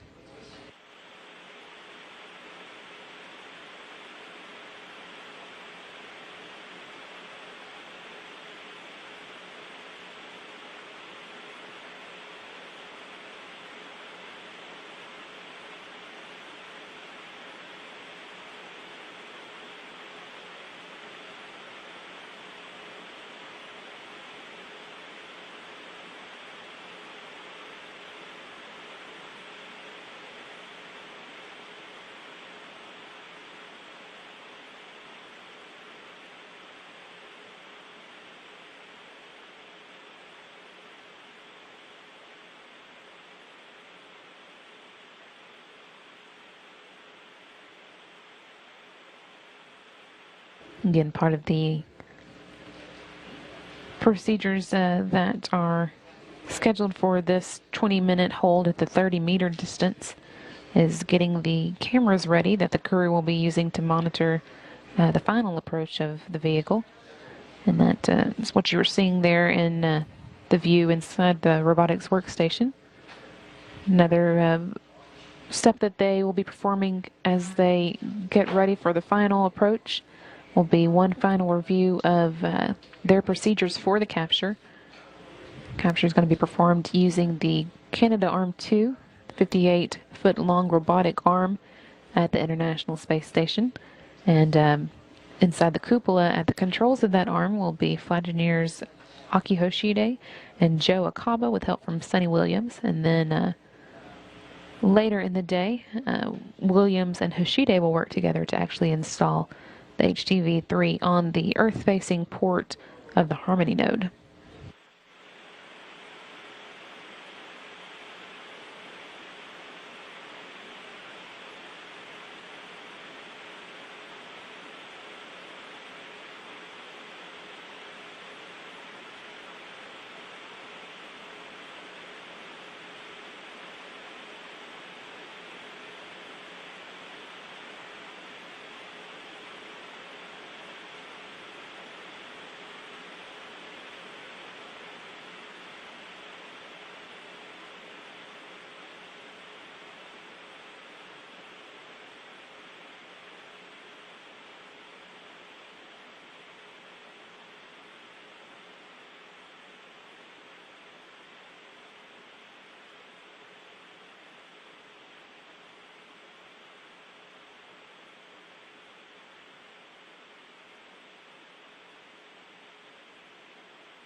Get a view here from the International Space Station's external cameras as the station and the HTV-3 orbit about 254 miles above Canada, passing over most of Canada in the next few minutes, and will then hit the border of the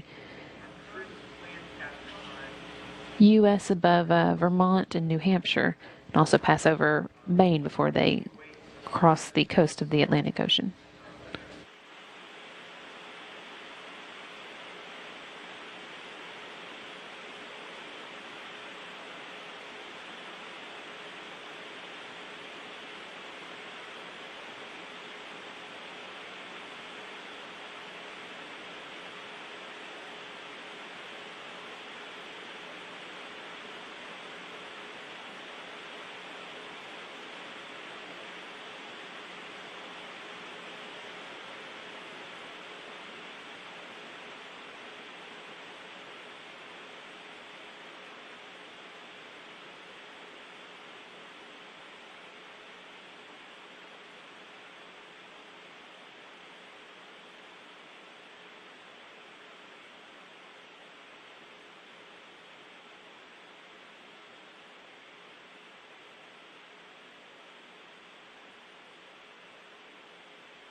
This is Mission Control Houston here on the ground. The team here in the Space Station Flight Control Room have been discussing the anticipated time of capture for the HTV-3 because the schedule was running about 15 minutes behind today. The original capture time moved to about 7:20 a.m. Central Time.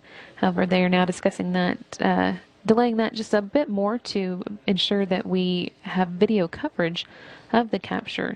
That would mean delaying it by about 7 additional minutes, putting it at around 7:27 a.m. Central Time.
Houston Station on 1 for HTV. Crew capture briefing and review is complete.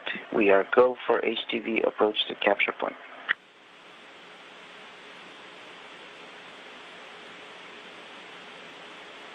Aki and Joe, we copy that you are ready. We are looking at OSTPV and our KU coverage and proposed waiting about 7 extra minutes at 30 meters to then have KU at capture time.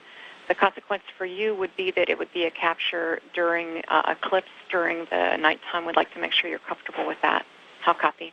That would be a capture time of any time after 12:27. That gives us until 12:47, so about 20 minutes of capture time in the dark. How copy? Bye.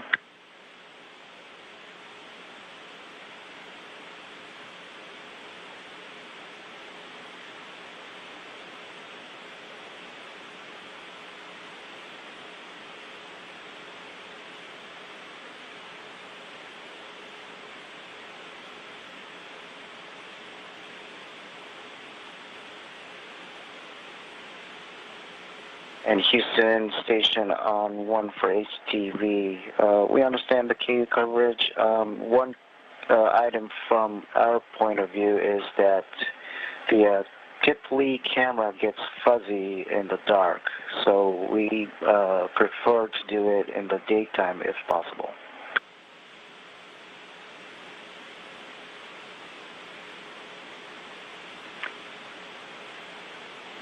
Okay, we copy and we will march that way. Copy that.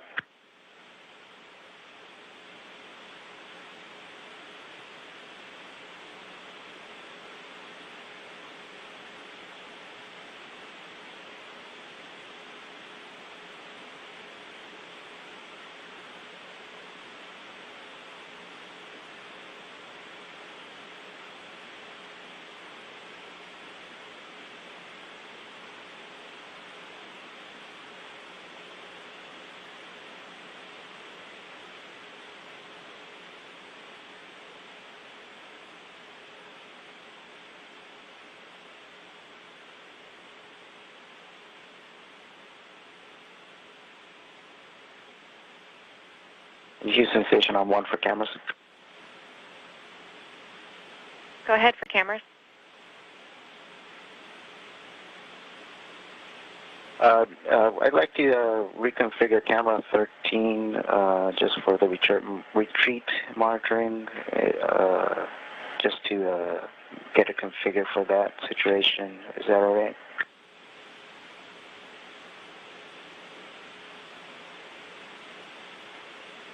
Sure, and Aki, we're happy to do that for you from the ground if you like. I got it on the monitor, so let me just go ahead and quickly do that. We copy and concur. Thank you.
And Houston Station on for cameras.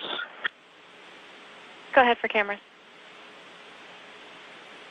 80 for the lab starboard camera, camera 13. I think we are there where it's supposed to be for the retreat monitoring, which is pad of -50 and tilt of -38. The digitals on the monitor for the pad and tilt is jumping around quite a bit. So I just wanted to mention that to you.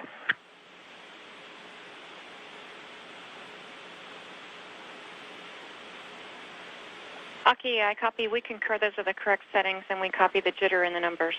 And did you do the zoom as well? It is. We'll get on it.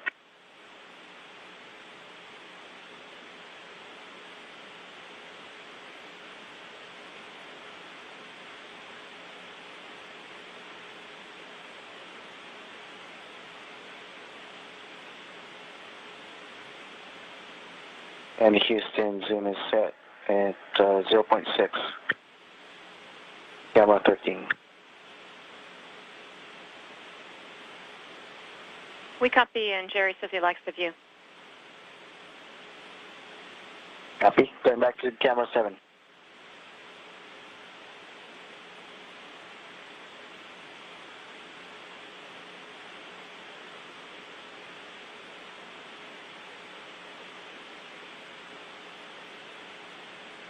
And Houston, with that, we are complete with step 8 on 1.102. We copy, and we're getting ready to come in from 30 meters. We'll let you know when we're inbound.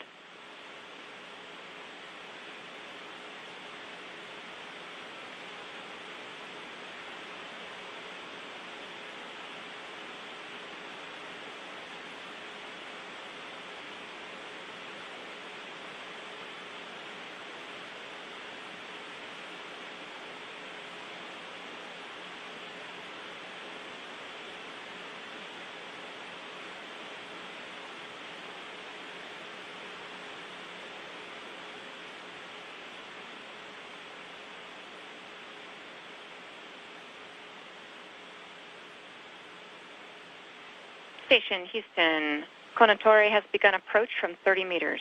You're go to perform step 9 in 1.102, and you are primed to issue retreat if the nav range is less than 6 meters. How copy? Copy. Step 9 in work, and we are primed for board if necessary. Good copy.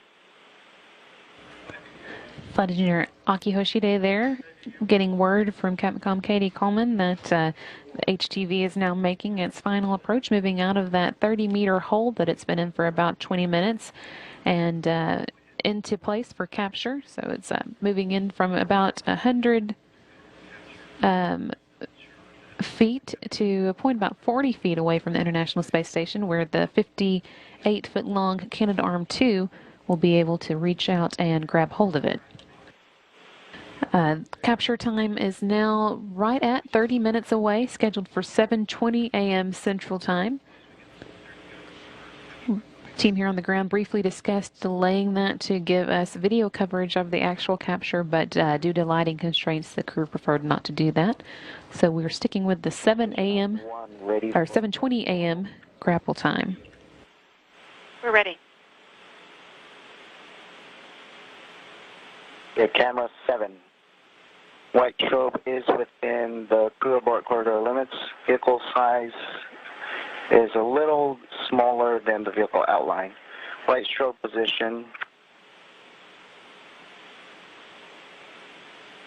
Stand by.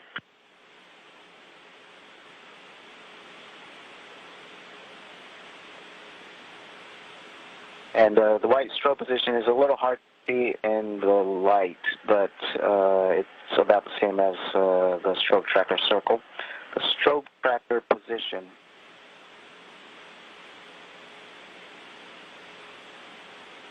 is about 1/8 HTV length aft of the center and 1/8 HTV width to the starboard side. How copy? VVO copies all. Sounds like a good config. Copy, and position with the light. The strobe tracker position is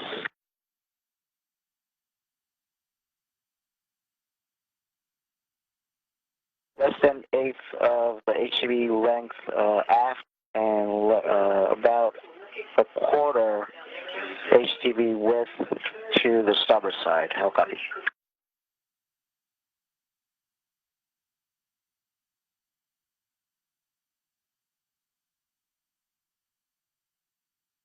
Aki, we copy all, and if you do happen to later on get a good position of the strobe within the tracker, we'd love to hear about it.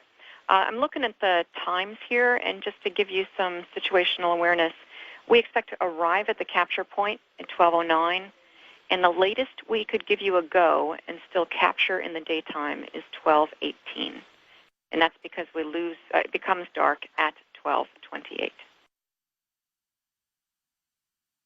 Okay, copy that. Thank you. Yeah, and that accounts for that 10 minutes from the go from capture to the time you actually do it. Copy.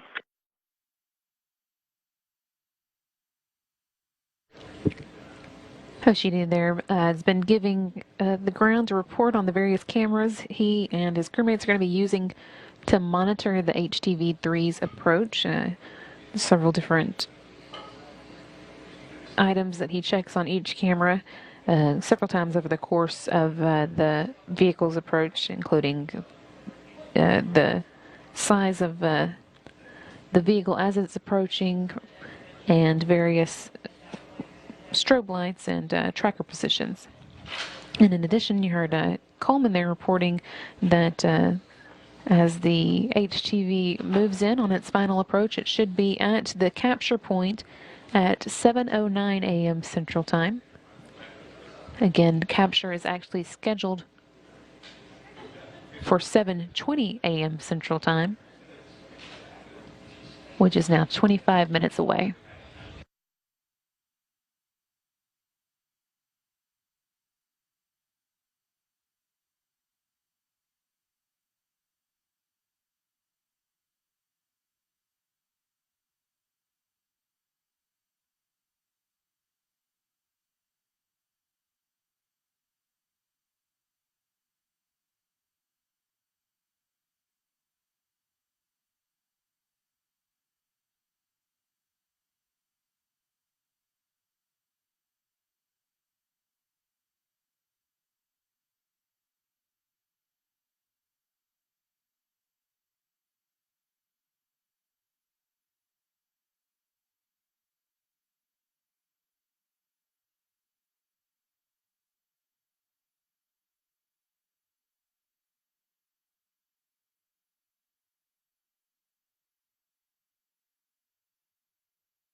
good view here of the International Space Station with the Canadarm2 stretched out and ready to grab hold of the Kounotori HTV-3 as it moves ever closer to the International Space Station.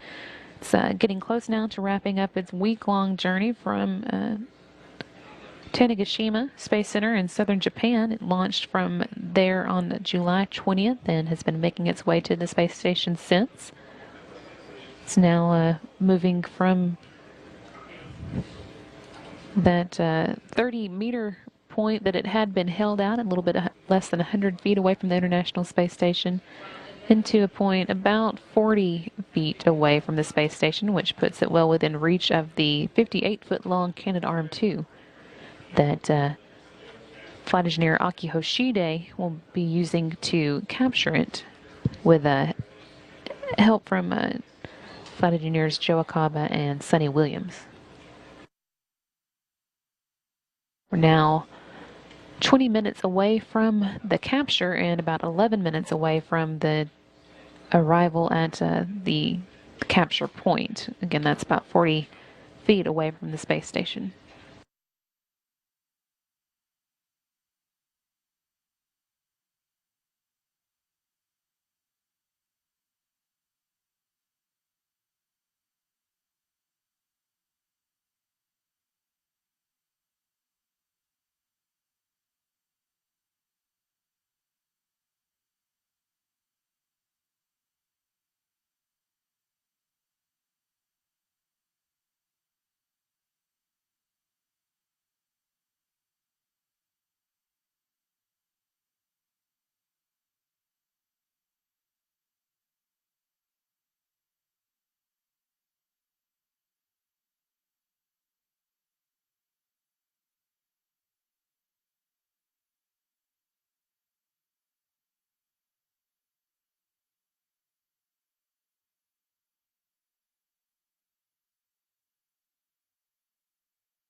Station Houston for cameras. Go for cameras. So, Aki, we need to go back to the pan and tilt values that you've got in step 3.1 in order to evaluate the capture volume. So those that capture volume overlay is only valid at those pan and tilts. Okay, copy.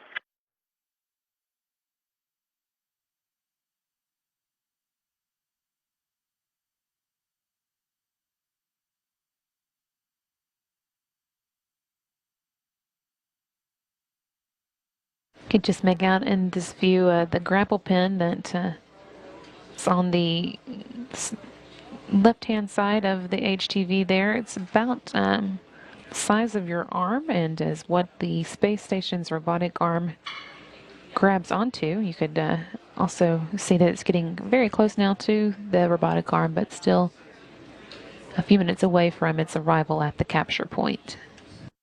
Again, we're heading for a 7:20 a.m. Central Time grapple today.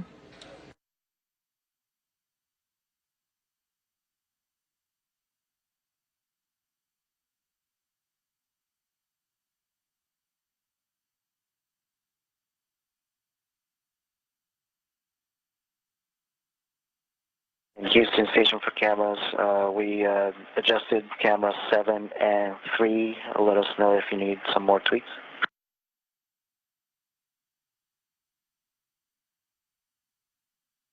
From our perspective, those look like good settings, Aki. Copy, thanks.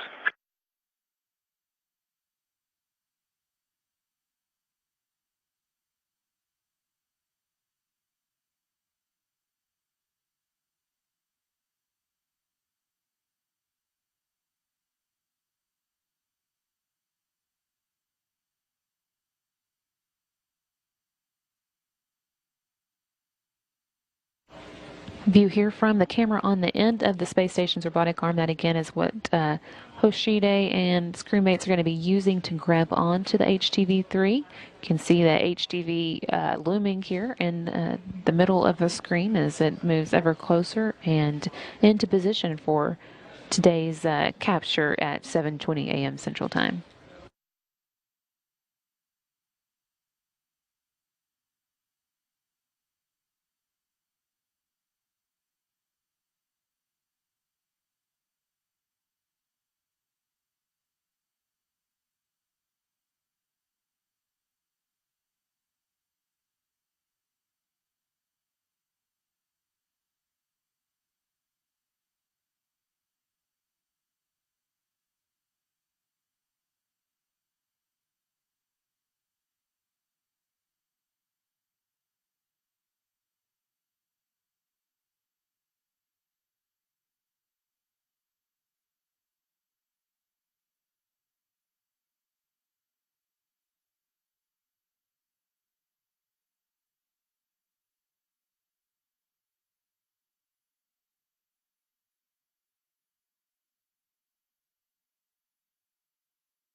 Station Houston, HTV. Go for HTV. HTV is at the capture point. You are go to perform CP hold confirmation. That's step 10 in 102. It looks beautiful from here. Copy. Step 10 in 1.102. And Katie, you might see this on the tip lead view, but it looks like the grapple fixture is a little off. Just to let you know. Houston copies.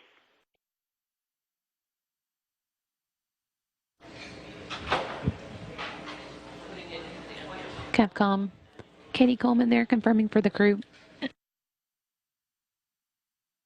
that the HTV has now arrived at the capture point. You can see it's within range here of the space station's robotic arm. Flight engineer Joe Akaba is going to be at the controls of the robotic arm for today's capture, which should actually take place in about 10 minutes now at 7:20 a.m. Central Time. You can see in this view from the robotic arm's camera on the grapple fixture on the end of it, the prong that the arm will be grabbing hold of on the HTV. That'll be used to guide it in for installation on the Earth-facing camera port of the Harmony node later this morning. Go to change the pan tilt settings on the cameras. Okay, I'm checking. And we have verified that. Copy. And we have verified that the grapple fixture is stable within the capture volume.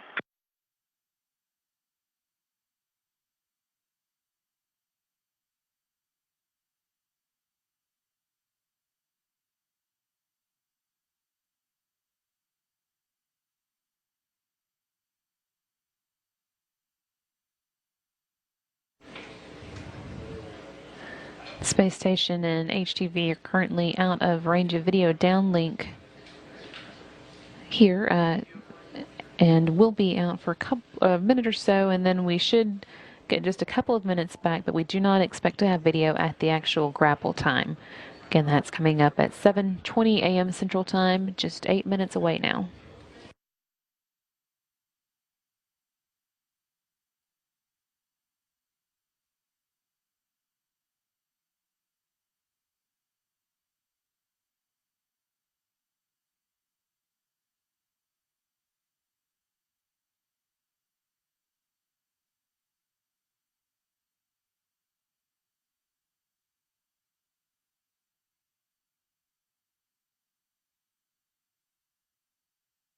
Station Houston for Aki and Joe. We'd like to keep these pan and tilt angles. They're necessary to be able to verify that you really are in the capture volume until you get to the part of step 4 where you are verifying that you're set for free drift.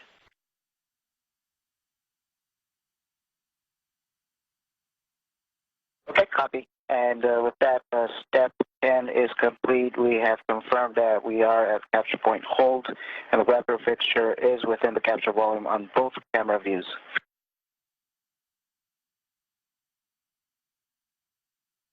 We Hoshide and concur.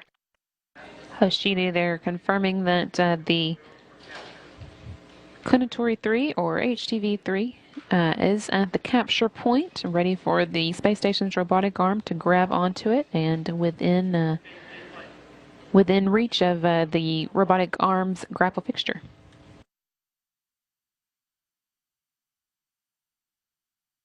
Team here on the ground is taking a go, no-go call, just making sure everything is indeed ready for the capture, which is scheduled for 7:20 a.m. Central Time.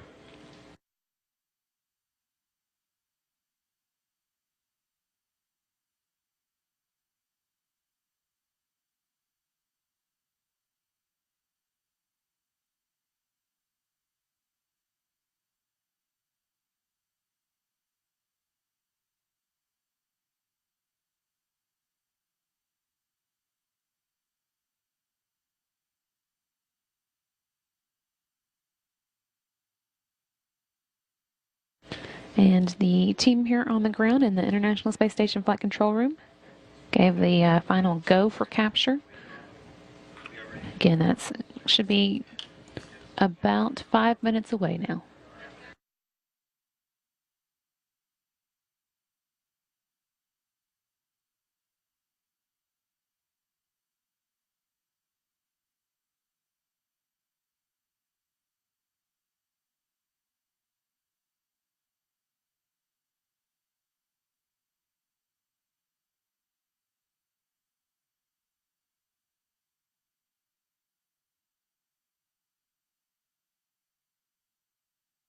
Station Houston HTV.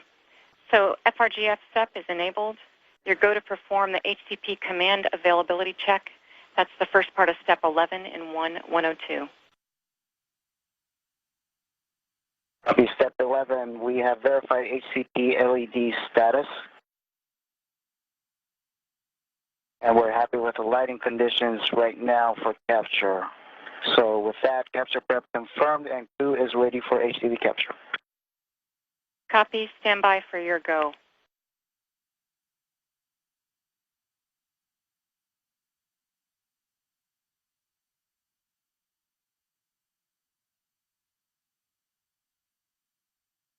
Station Houston, we performed our poll for capture. You are go.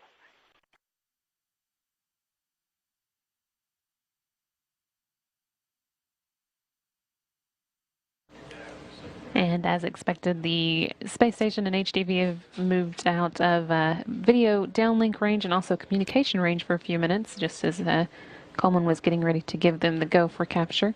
It'll be a few minutes before we get that video downlink back. But we performed our poll for capture. We are go for HTV capture. You are go for step 4 in 1.110, and begin monitoring the back-away cue card.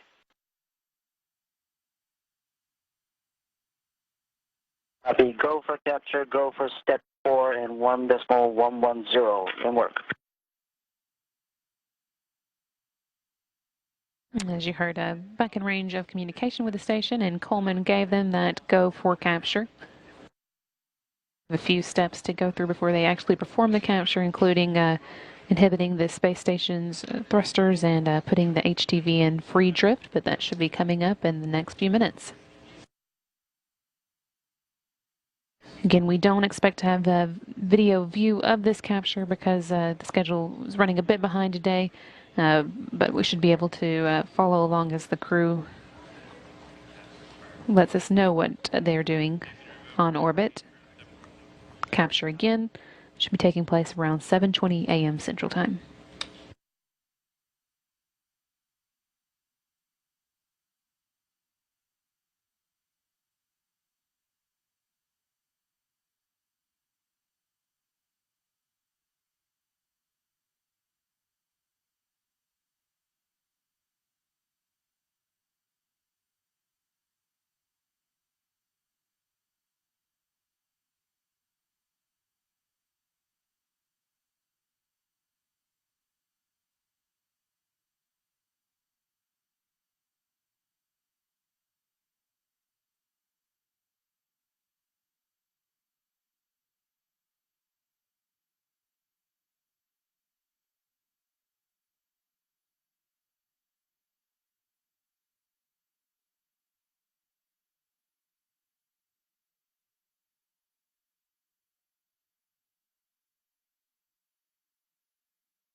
View here inside the Scuba flight control room in Scuba, Japan, where the HTV team is monitoring And Houston operations as well. First before doing 4.2.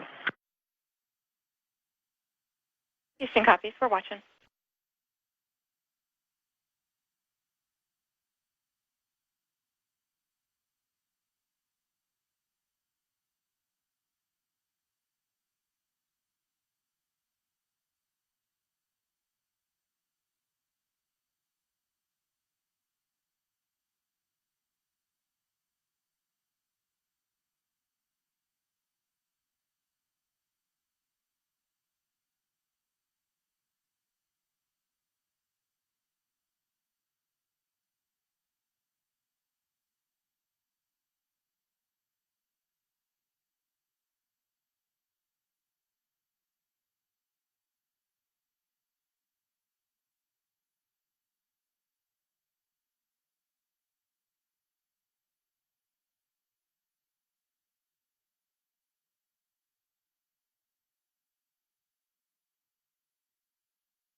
Once again, Flight Engineer Joe Acaba is at the controls of the Canadarm2 today and getting ready to reach in and grab hold of the HTV-3, waiting for the HTV-3 to be put into free drift. Until that point, he'll stay about 5 feet away from the grapple fixture on the vehicle before he moves in to grab onto it and complete capture.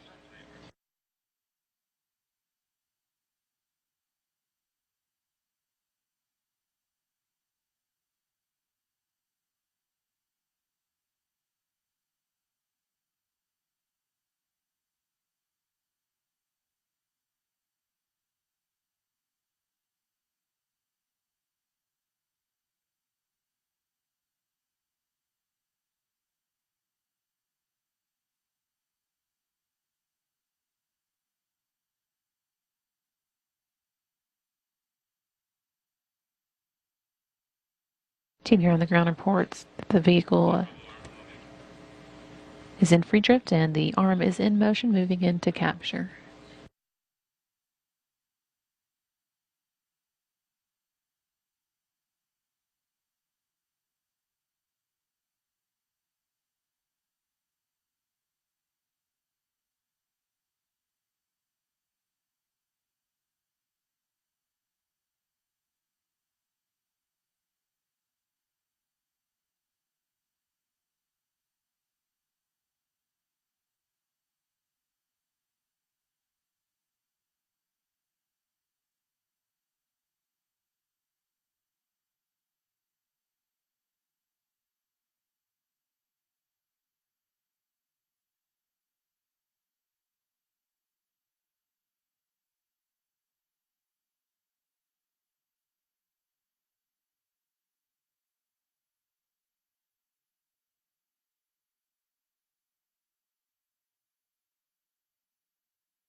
Team on the ground reporting that we're about 1.5 meters away now from grappling the HTV-3. That's about 5 feet.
Seeing applause there from Japan as the team here on the ground confirms that the crew did capture the HTV-3. That took place at 7:23 a.m. Central Time.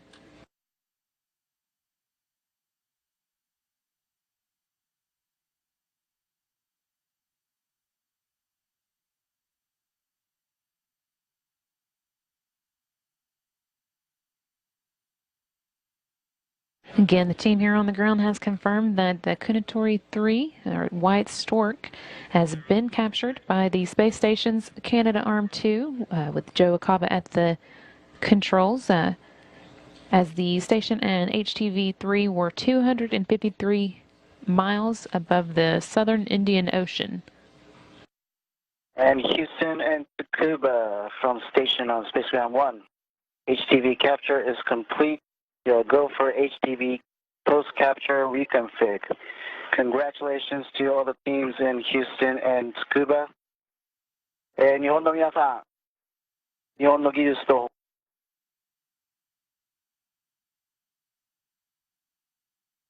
Aki, Houston copies. Great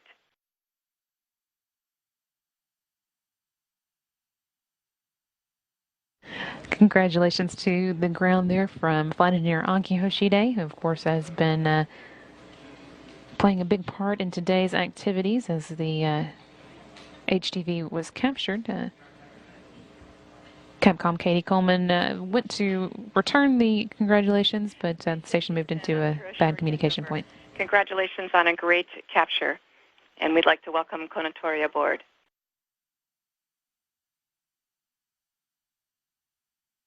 And station, this is Tsukuba. おめでとうございます。Aki-san, you were cut off while you were talking in Japanese, so we appreciate if you could repeat in Japanese. Absolutely. 日本の皆さん、日本の技術と誇りの詰まったコウノトリが到着しました。宇宙ステーションの窓から見えるコウノトリは非常に綺麗です。関係者の皆さんの努力に、敬意を表したいと思います。おめでとうございます。星出さん、ありがとうございます。今はビデオが降りてきてないので、本当に星出さんがキャプチャーしたかどうかは、まだわからないんですけれども、キャプチャーポイントにあったコウノトリは非常に美しく見応えのあるキャプチャーでした。おめでとうございます。ありがとうございました。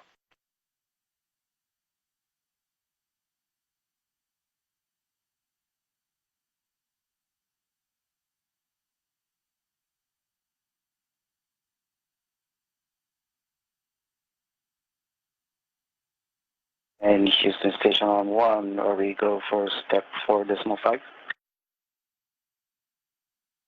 Affirmative, Aki. You are go for 4.5. That's in work.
Live view here of the HTV-3 or Konatori 3. Again, that's a Japanese word for white stork, which has now arrived at the International Space Station. You can see it grappled there by the space station's robotic arm, Canadarm2.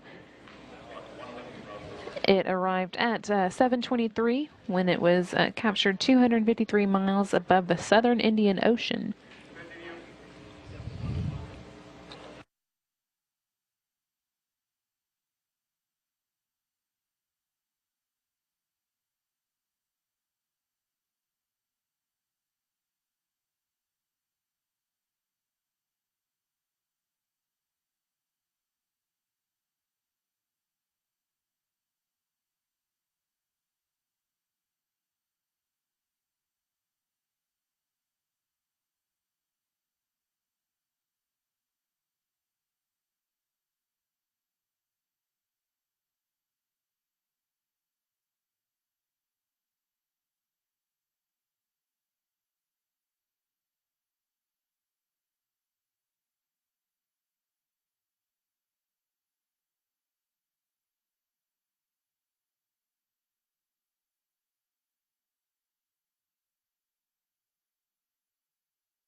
station, Houston, for robotics.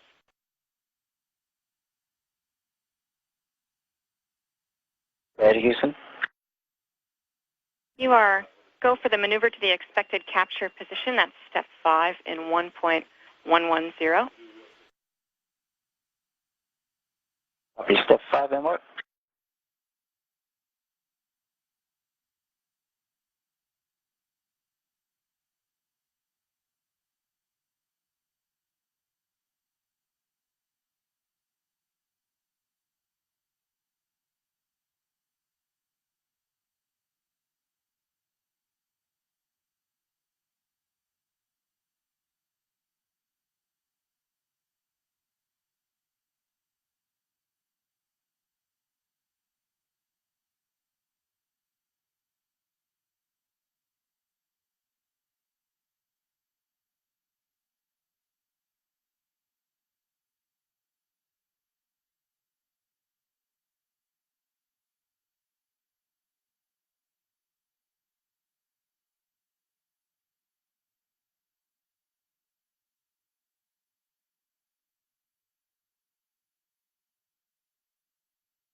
Houston Station on Space 1 for robotics.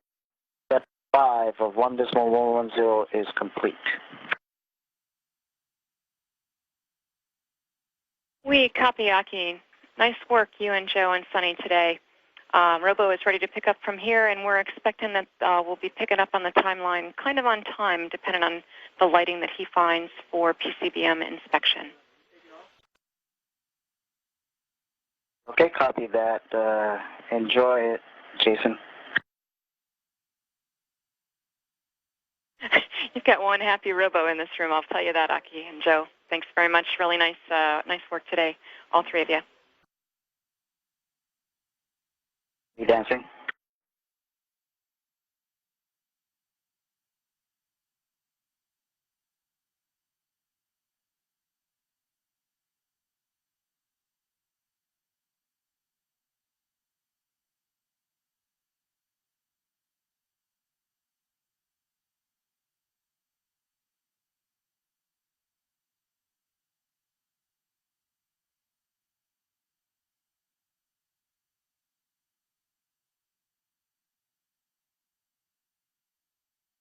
Station, Houston.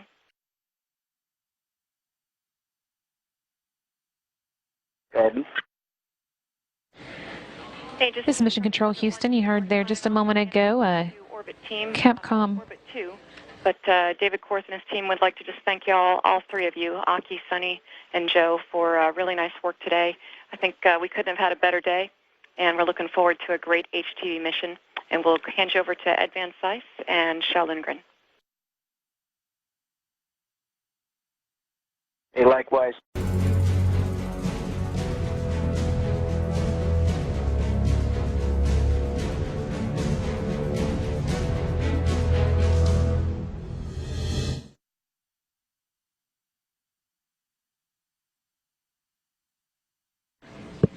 Welcome back to Mission Control Houston and the International Space Station Flight Control Room.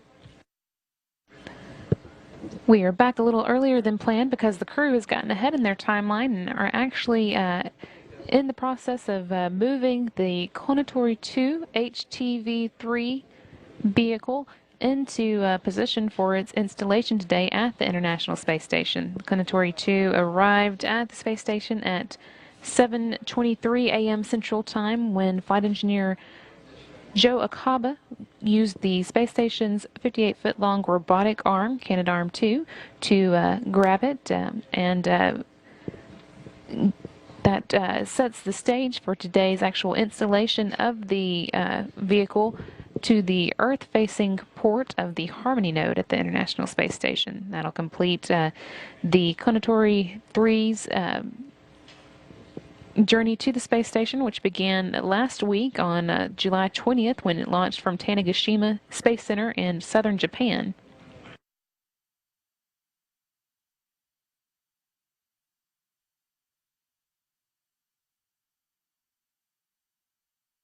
Again, the crew is moving along well ahead of their planned schedule, so although that installation was scheduled to take place later in the morning, they are already getting the vehicle into its pre-installation position, where they'll be then moving it into installation on the Earth-facing port of the Harmony node. You can see the Conatory 3, and Conatory is the Japanese word for white stork, name of the HTV-3. You can see it here held in place by the space station's robotic arm just above what will soon become its home on that Earth-facing port of Harmony. Here on the ground, the team is now led by Flight Director Ed Van Cise, and he is getting help from Capcom Shel Lindgren today. They took over from David Korth and Capcom Katie Coleman after the capture of the HTV-3 and are now following along with the crew on orbit as they prepare for the installation. On orbit, of course, we have Commander Gennady Padalka and flight engineers Sergei Revin, Joe Acaba, Sunny Williams, Yuri Malenchenko, and Aki Hoshide. Flight engineer Joe Acaba was at the controls of the space station's robotic arm for today's capture of the HTV-3, and he was backed up by Aki Hoshide. Now the two have swapped places, and Hoshide will be bringing the vehicle in for its actual installation, and Kawa will be assisting. And of course, Flight Engineer Sonny Williams is helping them keep an eye on the various camera views and monitors that they're using to help with the operations today.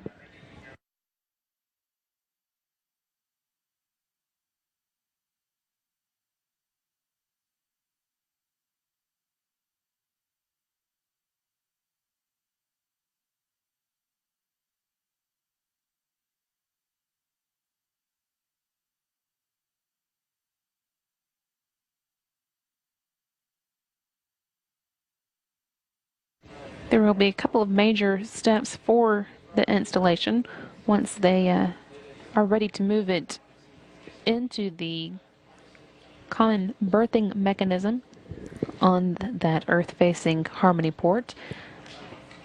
There will be two stages of actual installation. The first will be the initial driving of the bolts, but before the installation is actually finished in the second stage, the space station's robotic arm will basically go limp and ensure that there's no pressure on the vehicle that would make that latching give that latching any problems as it drives for the second stage.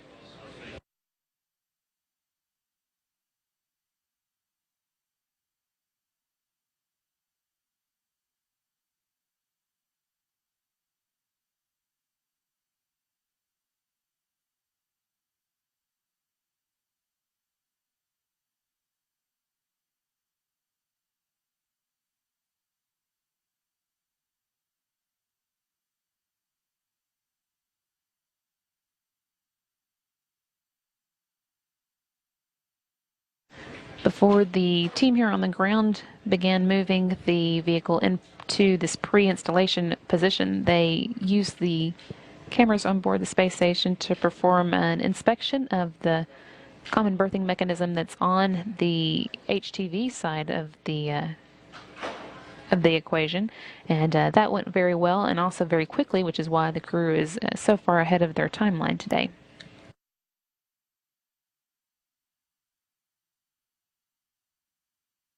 General plan once the vehicle is installed is for the crew to begin getting it ready to open hatches between HTV-3 and the space station today, but not actually go into the HTV-3 until around 6:20 a.m. Central Time tomorrow, Saturday. However, as they are already ahead of schedule, it's not out of the question that they could actually ingress the vehicle today instead. Once they are able to go inside, they'll of course begin unloading its 3.5 tons of cargo that it brought to the International Space Station. Among the cargo that it's delivering, there is a remote-controlled Earth-observing camera called iServe, which is going to be used to gather imagery of the Earth for disaster analysis and environmental studies. There's also a Japanese exploration module small satellite orbital deployer, which is going to be jettisoning 5 nanosatellites into orbit.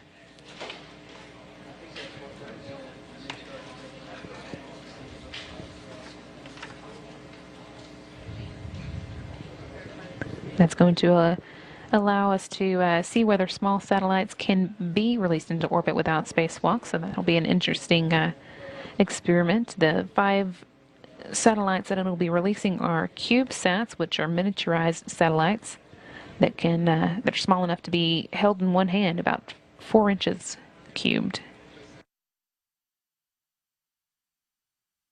There's also an aquatic habitat experiment that can be used to accommodate small fish for up to 90 days. Allow us to perform aquatic organism experiments on board the space station. You can observe the breeding environment, feeding, perform observation of water tanks, and monitor data on on the fish that could be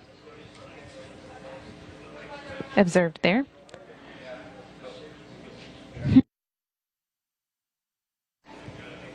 And besides those experiments, there's also a catalytic reactor for the space station's water recycling system and a cooling water recirculation pump for the Japanese systems.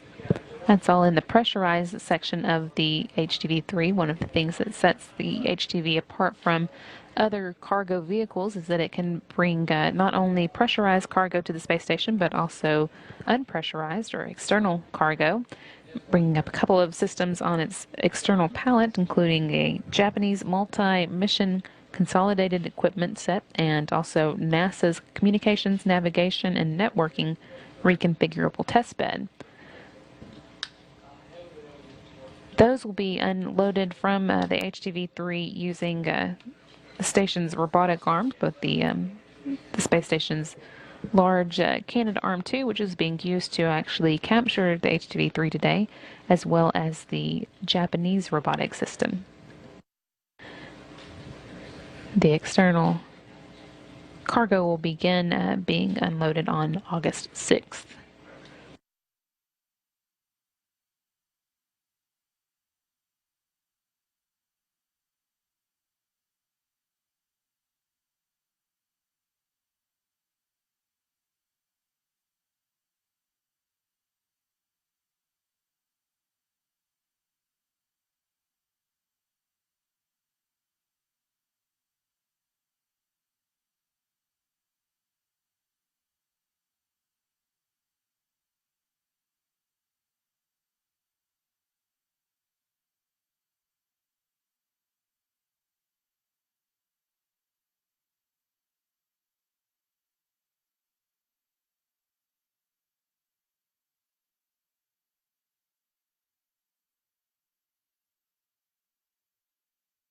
Station Houston, space to ground 1 for HTV install.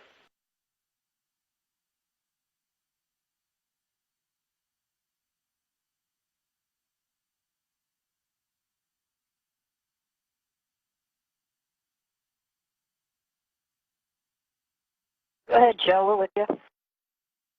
Okay, we're done with our pre-install steps, and we are ready for you to pick up in procedure 1.130 HTV install, step 3. Hey, copy that. In work.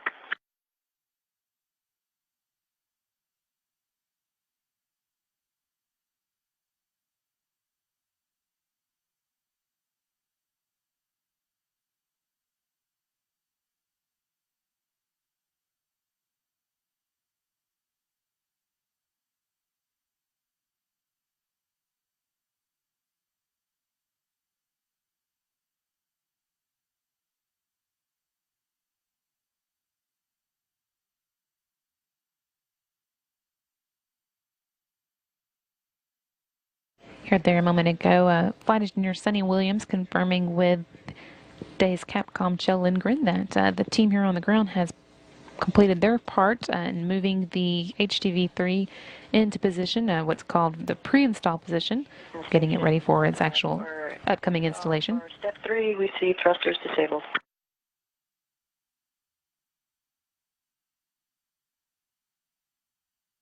And we concur. Now the crew is moving through their next steps in preparation for the installation. They, in addition to disabling the space station's thrusters, make sure that there's no unwanted motion. As you just heard Sonny Williams confirm there. Also, now we'll be getting some of the final setup done for the installation and then maneuvering the HTV into what's called the ready-to-latch position.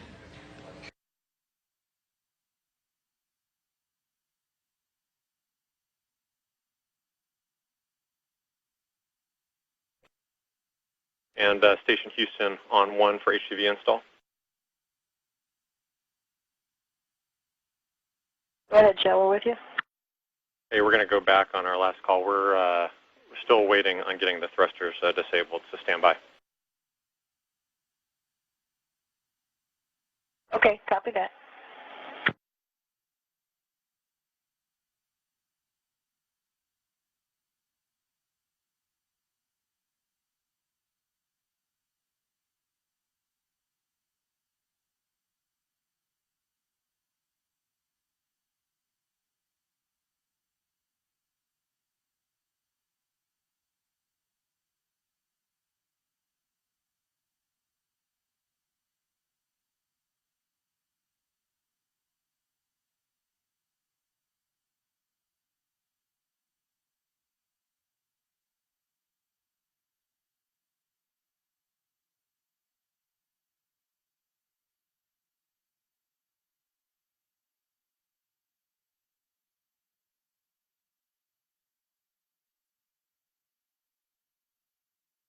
And Station Houston, Space to Ground 1 for HTV install.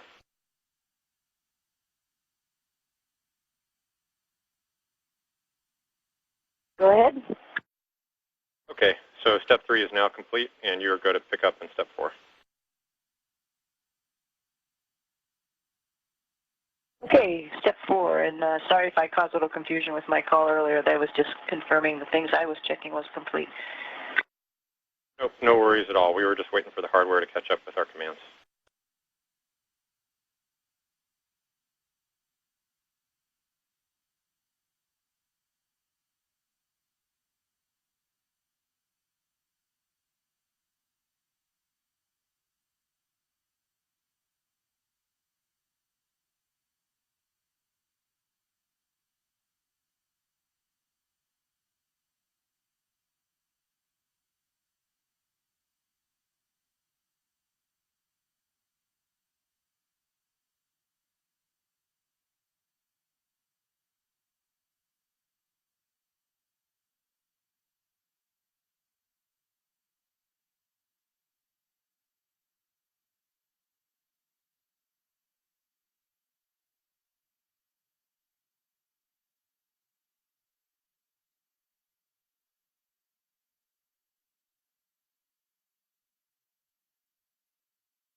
Houston Station on 1, just a quick question for overlays. We're with you on 1. Yeah, I just want to double check. We are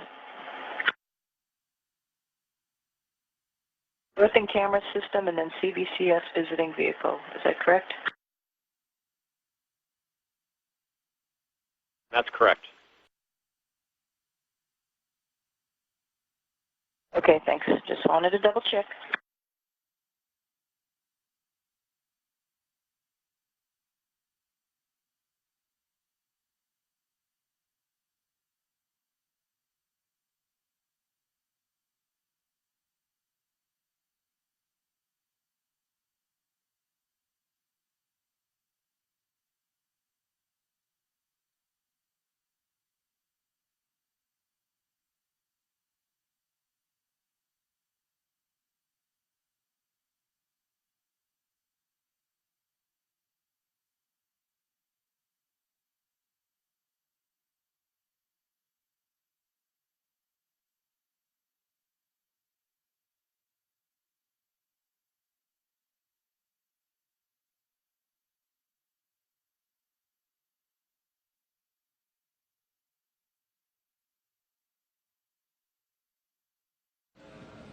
This is Mission Control Houston on board the International Space Station. The crew is continuing to get ready for the installation of the Kunitori 3 or HTV-3, Japanese cargo vehicle that launched from Tanegashima Space Center in southern Japan on July 20th and spent the past week making its way to the International Space Station. It was captured by the space station's Canadarm2, its 58-foot long robotic arm, at 7:23 a.m. Central Time this morning. And after being just a bit behind schedule for the capture, the crew is now well ahead of schedule for the installation. So they are just a couple of steps away from actually moving the HTV-3 into what's called the ready-to-latch position, which is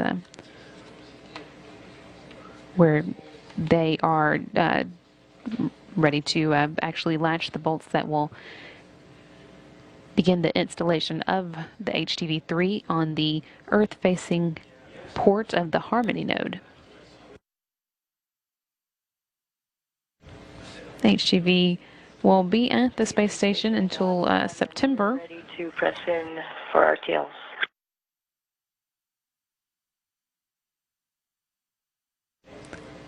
Flight Engineer Sunny Williams there, confirming that they were ready to press in, as she said, to the RTLs, which are those ready-to-latch positions that I mentioned.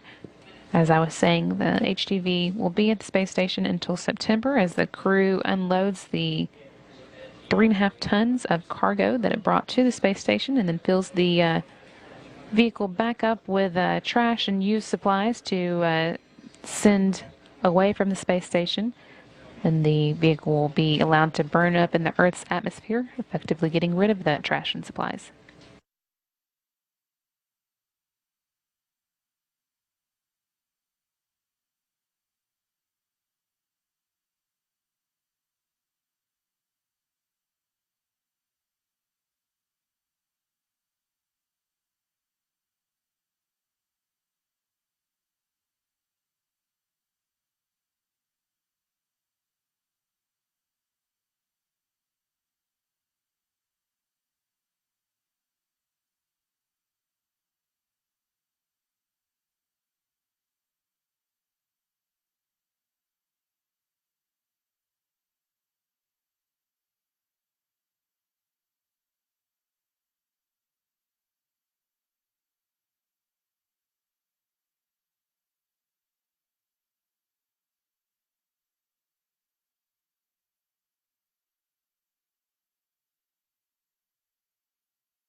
live view here of the HTV. As you can see, just a few feet away from its soon-to-be home on the Earth-facing port of the Harmony node.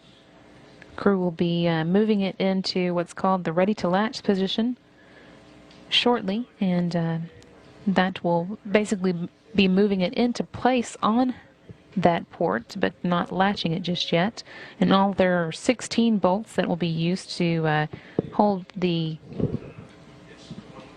vehicle in place on the Harmony node. Those will be driven in two stages. They'll first be engaged and not driven all the way to allow the space station's robotic arm to then basically go limp without letting go of the HTV-3. That will ensure that there aren't any unneeded loads that are being pushed onto the HTV-3 that might interrupt the latching or a good capture between the two vehicles. And once that's done, they'll be able to finish driving those 16 bolts, and that will complete the installation. At the controls of the space station's robotic arm at this time is flight engineer Aki Hoshide. And he is being assisted by flight engineer Joe Akaba, with also some help monitoring the camera views from flight engineer Sonny Williams.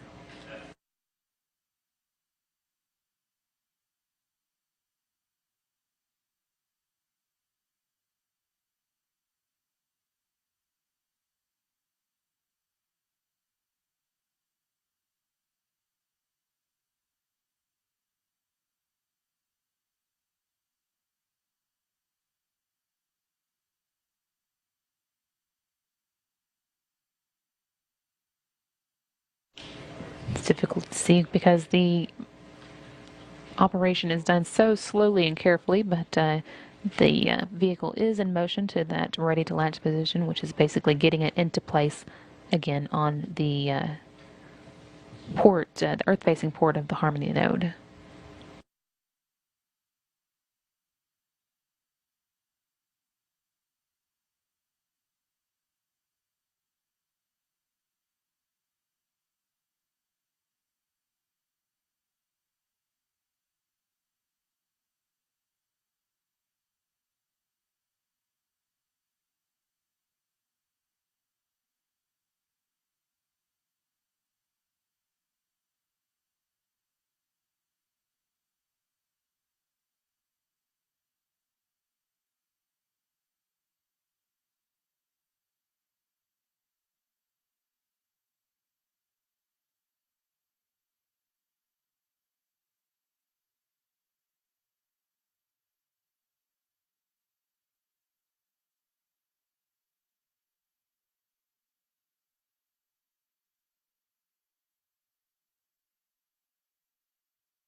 This is Mission Control Houston. The team here on the ground reports that they are seeing 4 green lights for the ready-to-latch position indicators, which means that the... We're go for first stage capture. Nice work, and we concur.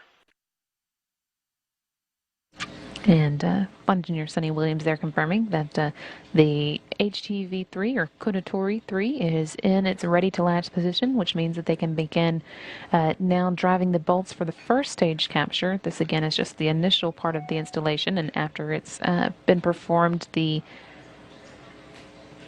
space station's robotic arm will basically go limp. It won't let go of its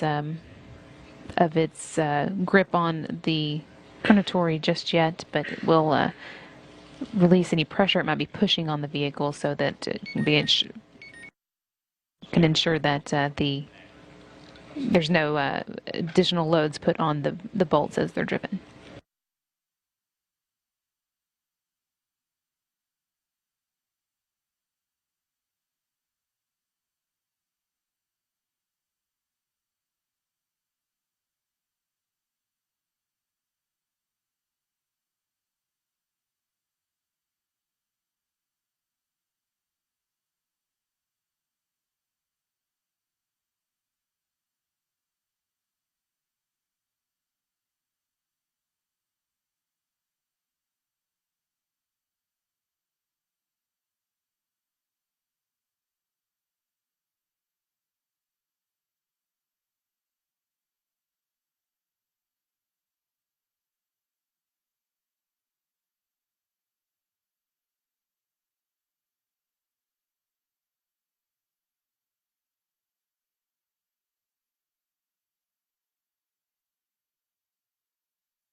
Crew on board the International Space Station should be just moments away from performing what's called the first stage capture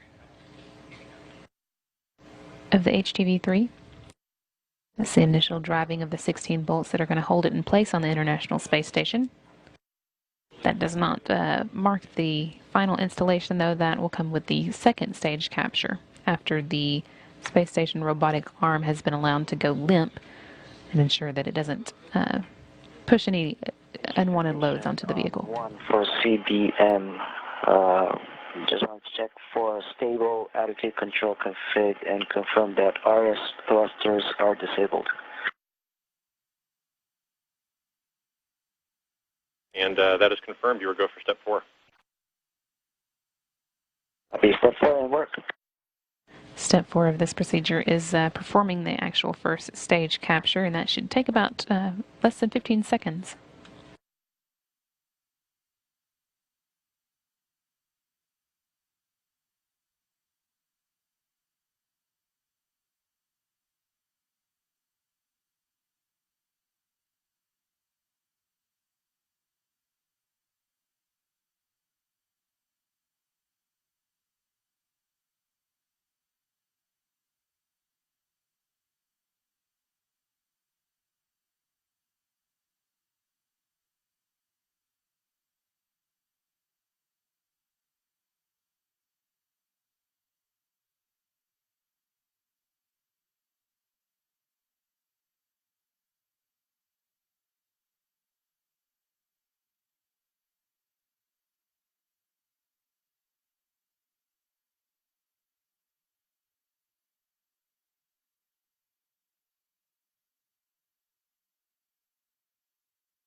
Teams here on the ground saying they see a good first stage capture of the HTV-3.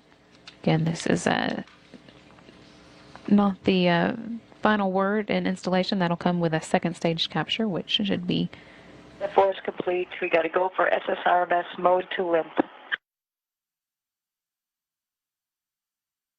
Which should be following shortly.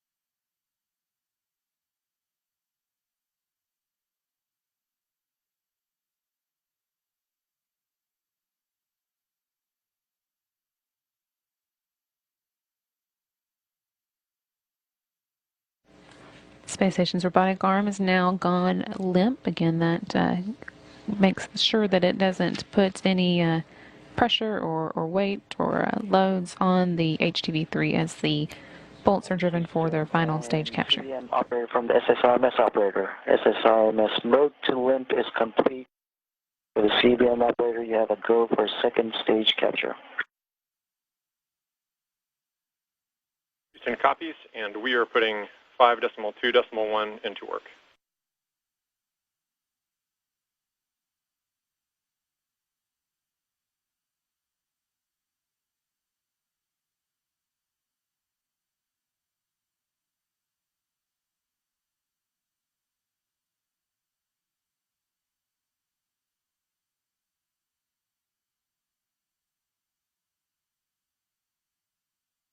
And Houston, we copy Houston.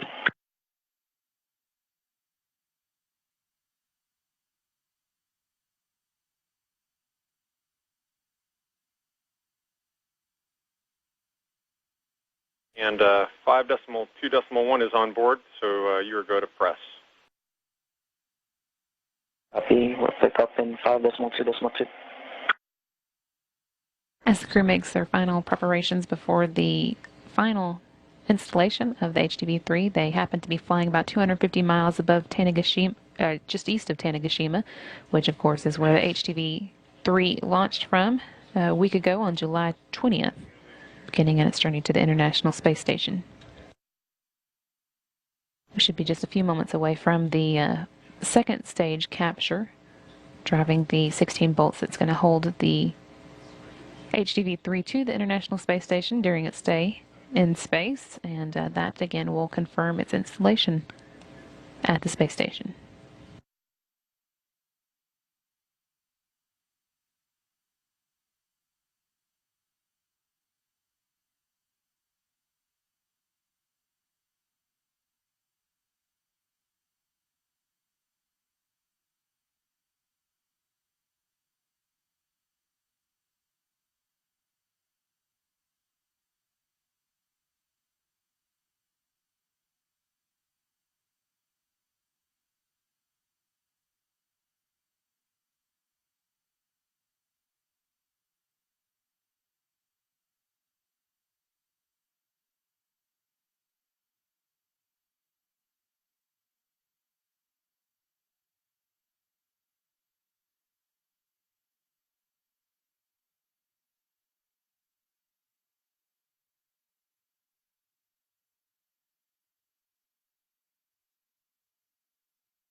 Station on 1 for CBN, 5.2.2 is complete.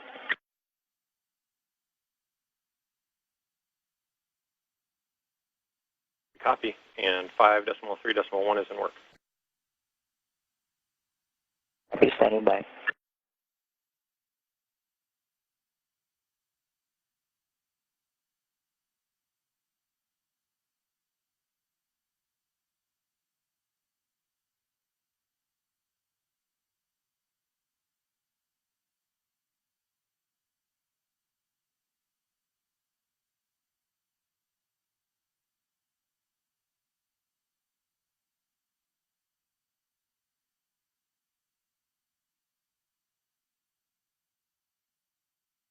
And 5.3.1 is on board. You are go to press in 5.3.2. And for future iterations, when you see capture and override, you are go to press.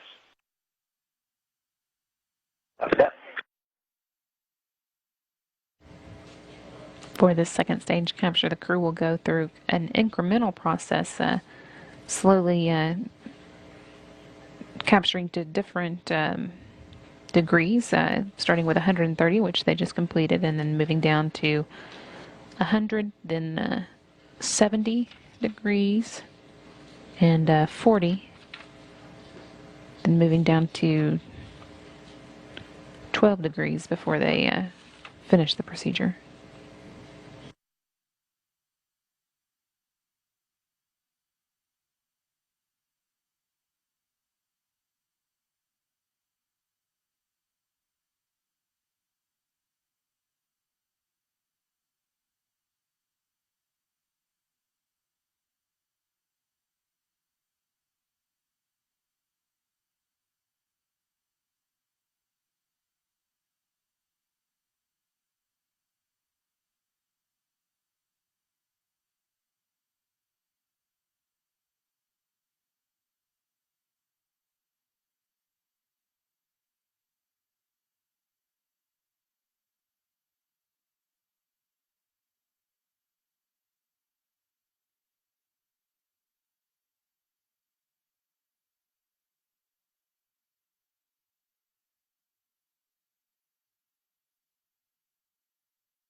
View here from the cameras on the exterior of the International Space Station. Good view of the Kounotori 3 now in place on the Earth-facing port of the Harmony node, but not yet fully installed. That is in the process of installation now, and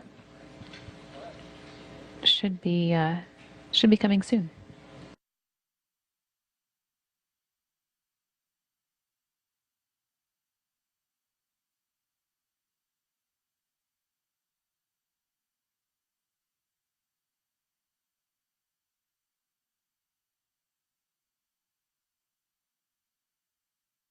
And Houston Station on 1 for CBM. We show ourselves in step 6. And we concur.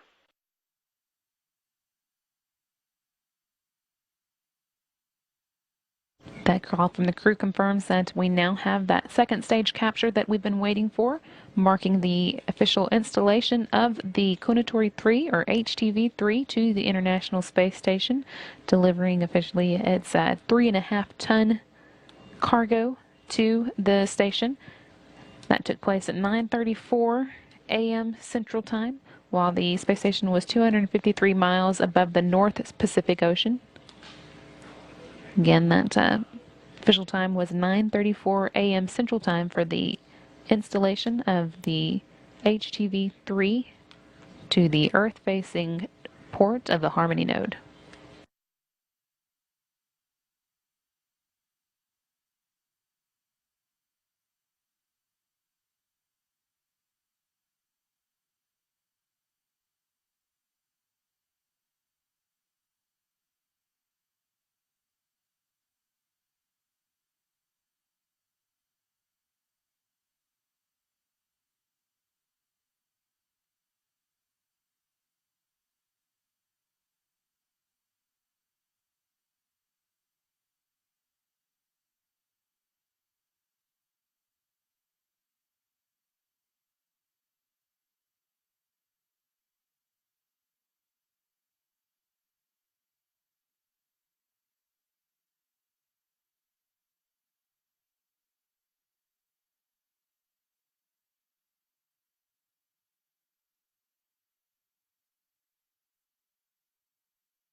Once again, the HTV-3, or Kounotori 3, as it's called, is officially now docked to the International Space Station.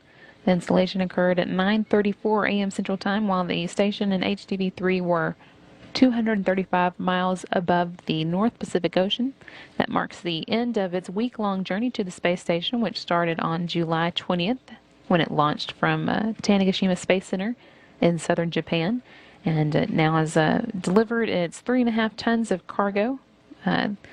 Over the course of the day, the crew is going to be getting ready to open hatches between the station and HTV-3, and that's actually scheduled to take place tomorrow around 6:20 a.m. Central Time, but since the crew is a good bit ahead of schedule already, it's not out of the question that they may also take their first float into the cargo vehicle a little early as well.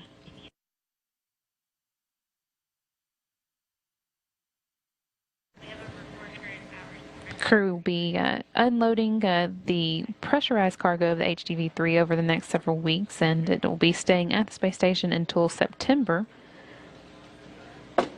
And then on August 6th, they're also going to begin unloading the unpressurized or external cargo from the HDV-3, getting that moved to the Kibo Laboratories port. Once all the unloading is done, the crew will then be able to fill the vehicle back up with trash and used supplies that they can then get rid of when the vehicle leaves the space station and is allowed to burn up in the Earth's atmosphere. That 9:34 a.m. Central Time at docking, again 253 miles above the North Pacific Ocean, marks the end of our operations and coverage for the day. We'll be wrapping up here in the next few minutes, but you can tune back in tomorrow at 4 p.m. Central Time for coverage of the Progress 47 redocking. That ship undocked from the Piers docking compartment on July 22nd, with the intention of redocking the following day, but a technical problem prevented it from performing that redocking, and so the teams here on the ground are ready to try again tomorrow. Again, coverage of that operation will start at 4 p.m. Central Time, with the actual docking, again to the Piers docking compartment, scheduled for 8 p.m. Central Time.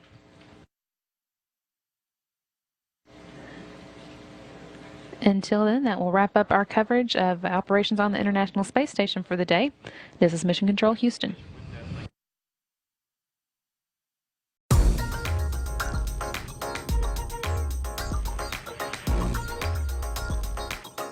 This week at NASA. The Curiosity rover continues to make its way to Mars, and its scheduled landing in Gale Crater on Monday, August 6th at around 1:30 in the morning Eastern. Once delivered to the red planet's surface, Curiosity will begin a 2-year prime mission to investigate one of the most intriguing places on Mars. Join NASA TV coverage of Curiosity's landing on Sunday, August 5th at 11:30 p.m. Eastern. We'll have it on all 3 NASA TV channels, on nasa.gov, and on Xbox 360 as well. While the real Curiosity rover makes its way to the red planet, reporters on Earth met the rover's stunt doubles in the JPL Mars yard. We've had a rare moment between testing where we can invite people over and actually watch us do some testing. The Vehicle System Testbed, the VSTB rover, is essentially Curiosity's twin sister, where it's almost the same as the rover that's about to touch down on Mars. And we're testing autonomous navigation software today. So what we're doing is we're setting up a pile of rocks. The rover is imaging the world around it, and it's determining where is it safe to drive and where is it not to. Media visitors saw the rovers in action and talked to scientists, rover drivers, and engineers. Landing day is on everyone's mind. It's coming up fast. You have to be nervous. I mean, it's a very difficult thing to get right. But, the thing is, we have done all the testing we could think of, and we put the effort in, and I'm very proud of the team. The rocket that will launch humans farther into space than ever before has passed a major milestone.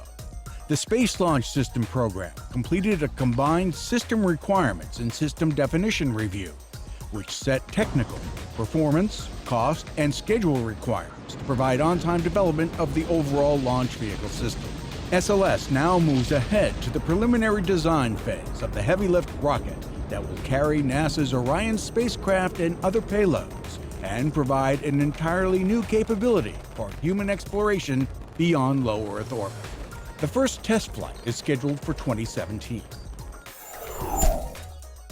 A large inflatable heat shield developed by NASA's Space Technology Program at Langley Research Center has successfully survived a trip through Earth's atmosphere while traveling at hypersonic speeds up to 7,600 miles per hour. ERV-3, the inflatable re-entry vehicle experiment, was launched by sounding rocket from NASA's Wallops Flight Facility, inflated as expected to a mushroom shape almost 10 feet in diameter, returned safely through Earth's atmosphere at hypersonic speeds and fell into the Atlantic Ocean off the coast of North Carolina. The test demonstrated that a space capsule can use an inflatable outer shell to slow and protect itself during planetary entry and descent. The program is managed by the Langley Research Center. NASA engineers at the Stennis Space Center have set a new test record for the J2X power pack. The 1,350-second test on the A1 test stand broke the previous record of 1,150 seconds, set earlier this summer. The latest test gathered data on performance under extreme conditions of the liquid oxygen and fuel pumps. The J2X is the first human-rated liquid oxygen and liquid hydrogen rocket engine to be developed in 4 decades and is being built for the Marshall Space Flight Center. And liftoff.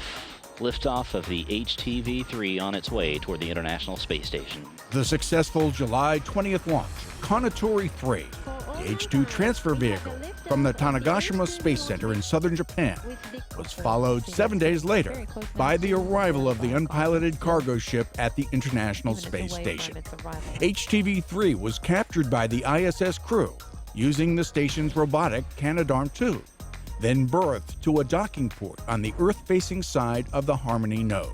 2, 1,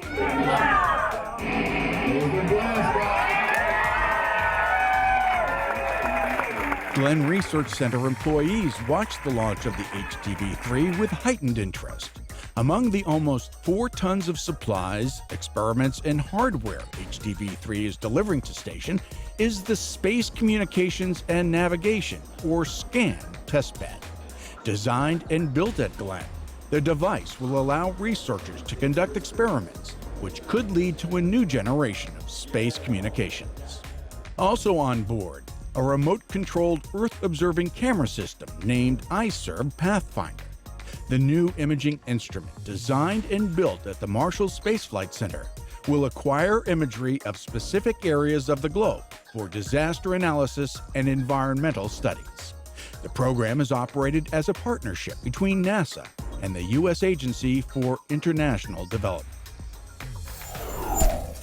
I can't tell you how privileged we feel to be part of the crew going to the space station, and how thrilled we are to be at this point in our training. NASA astronaut Kevin Ford and crewmates Evgeny Tarelkin and Oleg Novitsky of the Russian Federal Space Agency were at the Johnson Space Center to preview for media their upcoming Expedition 33 and 34 missions to the International Space Station. We really appreciate the magnitude of the effort to get us into space and what the space station represents.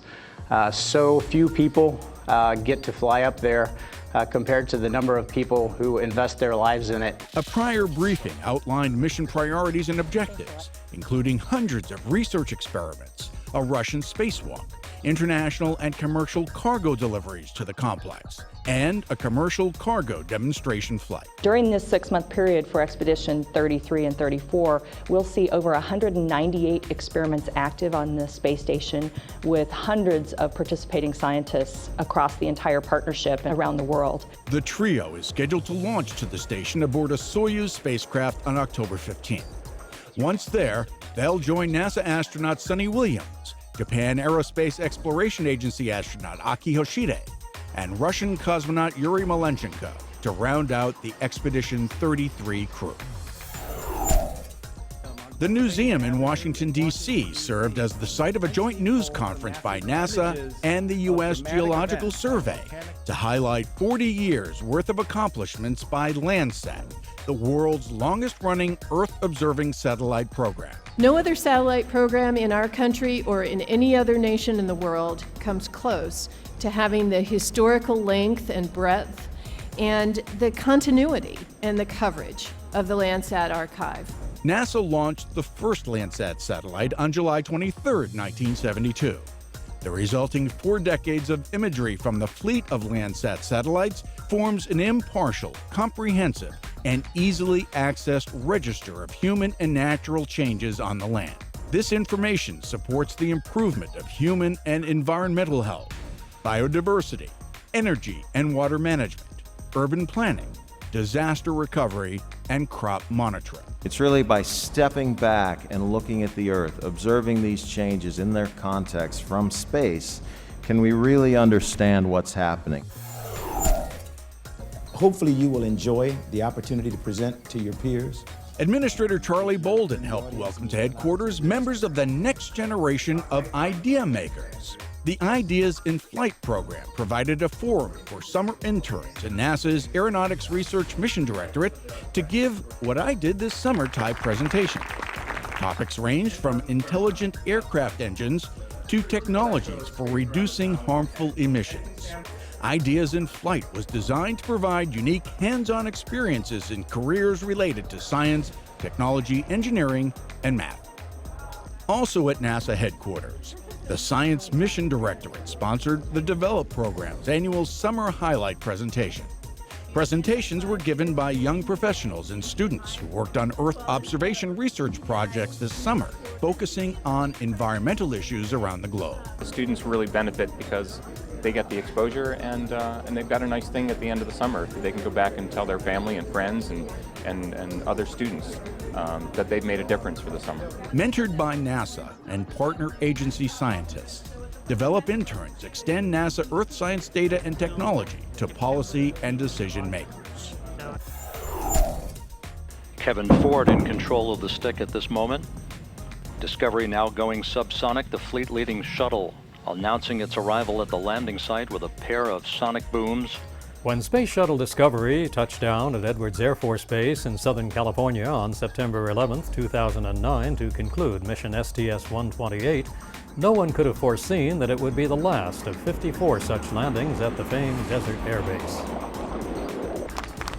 NASA astronaut Rick C.J. Sturkow, who commanded STS-128, returned to NASA's Dryden Flight Research Center at Edwards recently to recap the mission for Dryden employees. So the crew comes on board and you can see Gennady Podolsky. In his video-illustrated presentation, Sturkow recalled highlights of the 13-day supply mission to the International Space Station, noting that the station is contributing to both scientific understanding and future solar system exploration. So it's good we're developing all these. I think one of the biggest benefits of the space station will be we'll look back and go, wow, if we hadn't flown ISS, we could have never accomplished whatever it is we do next. I think that will be one of the biggest contributions, in addition to all the great science, other science that's going on up there.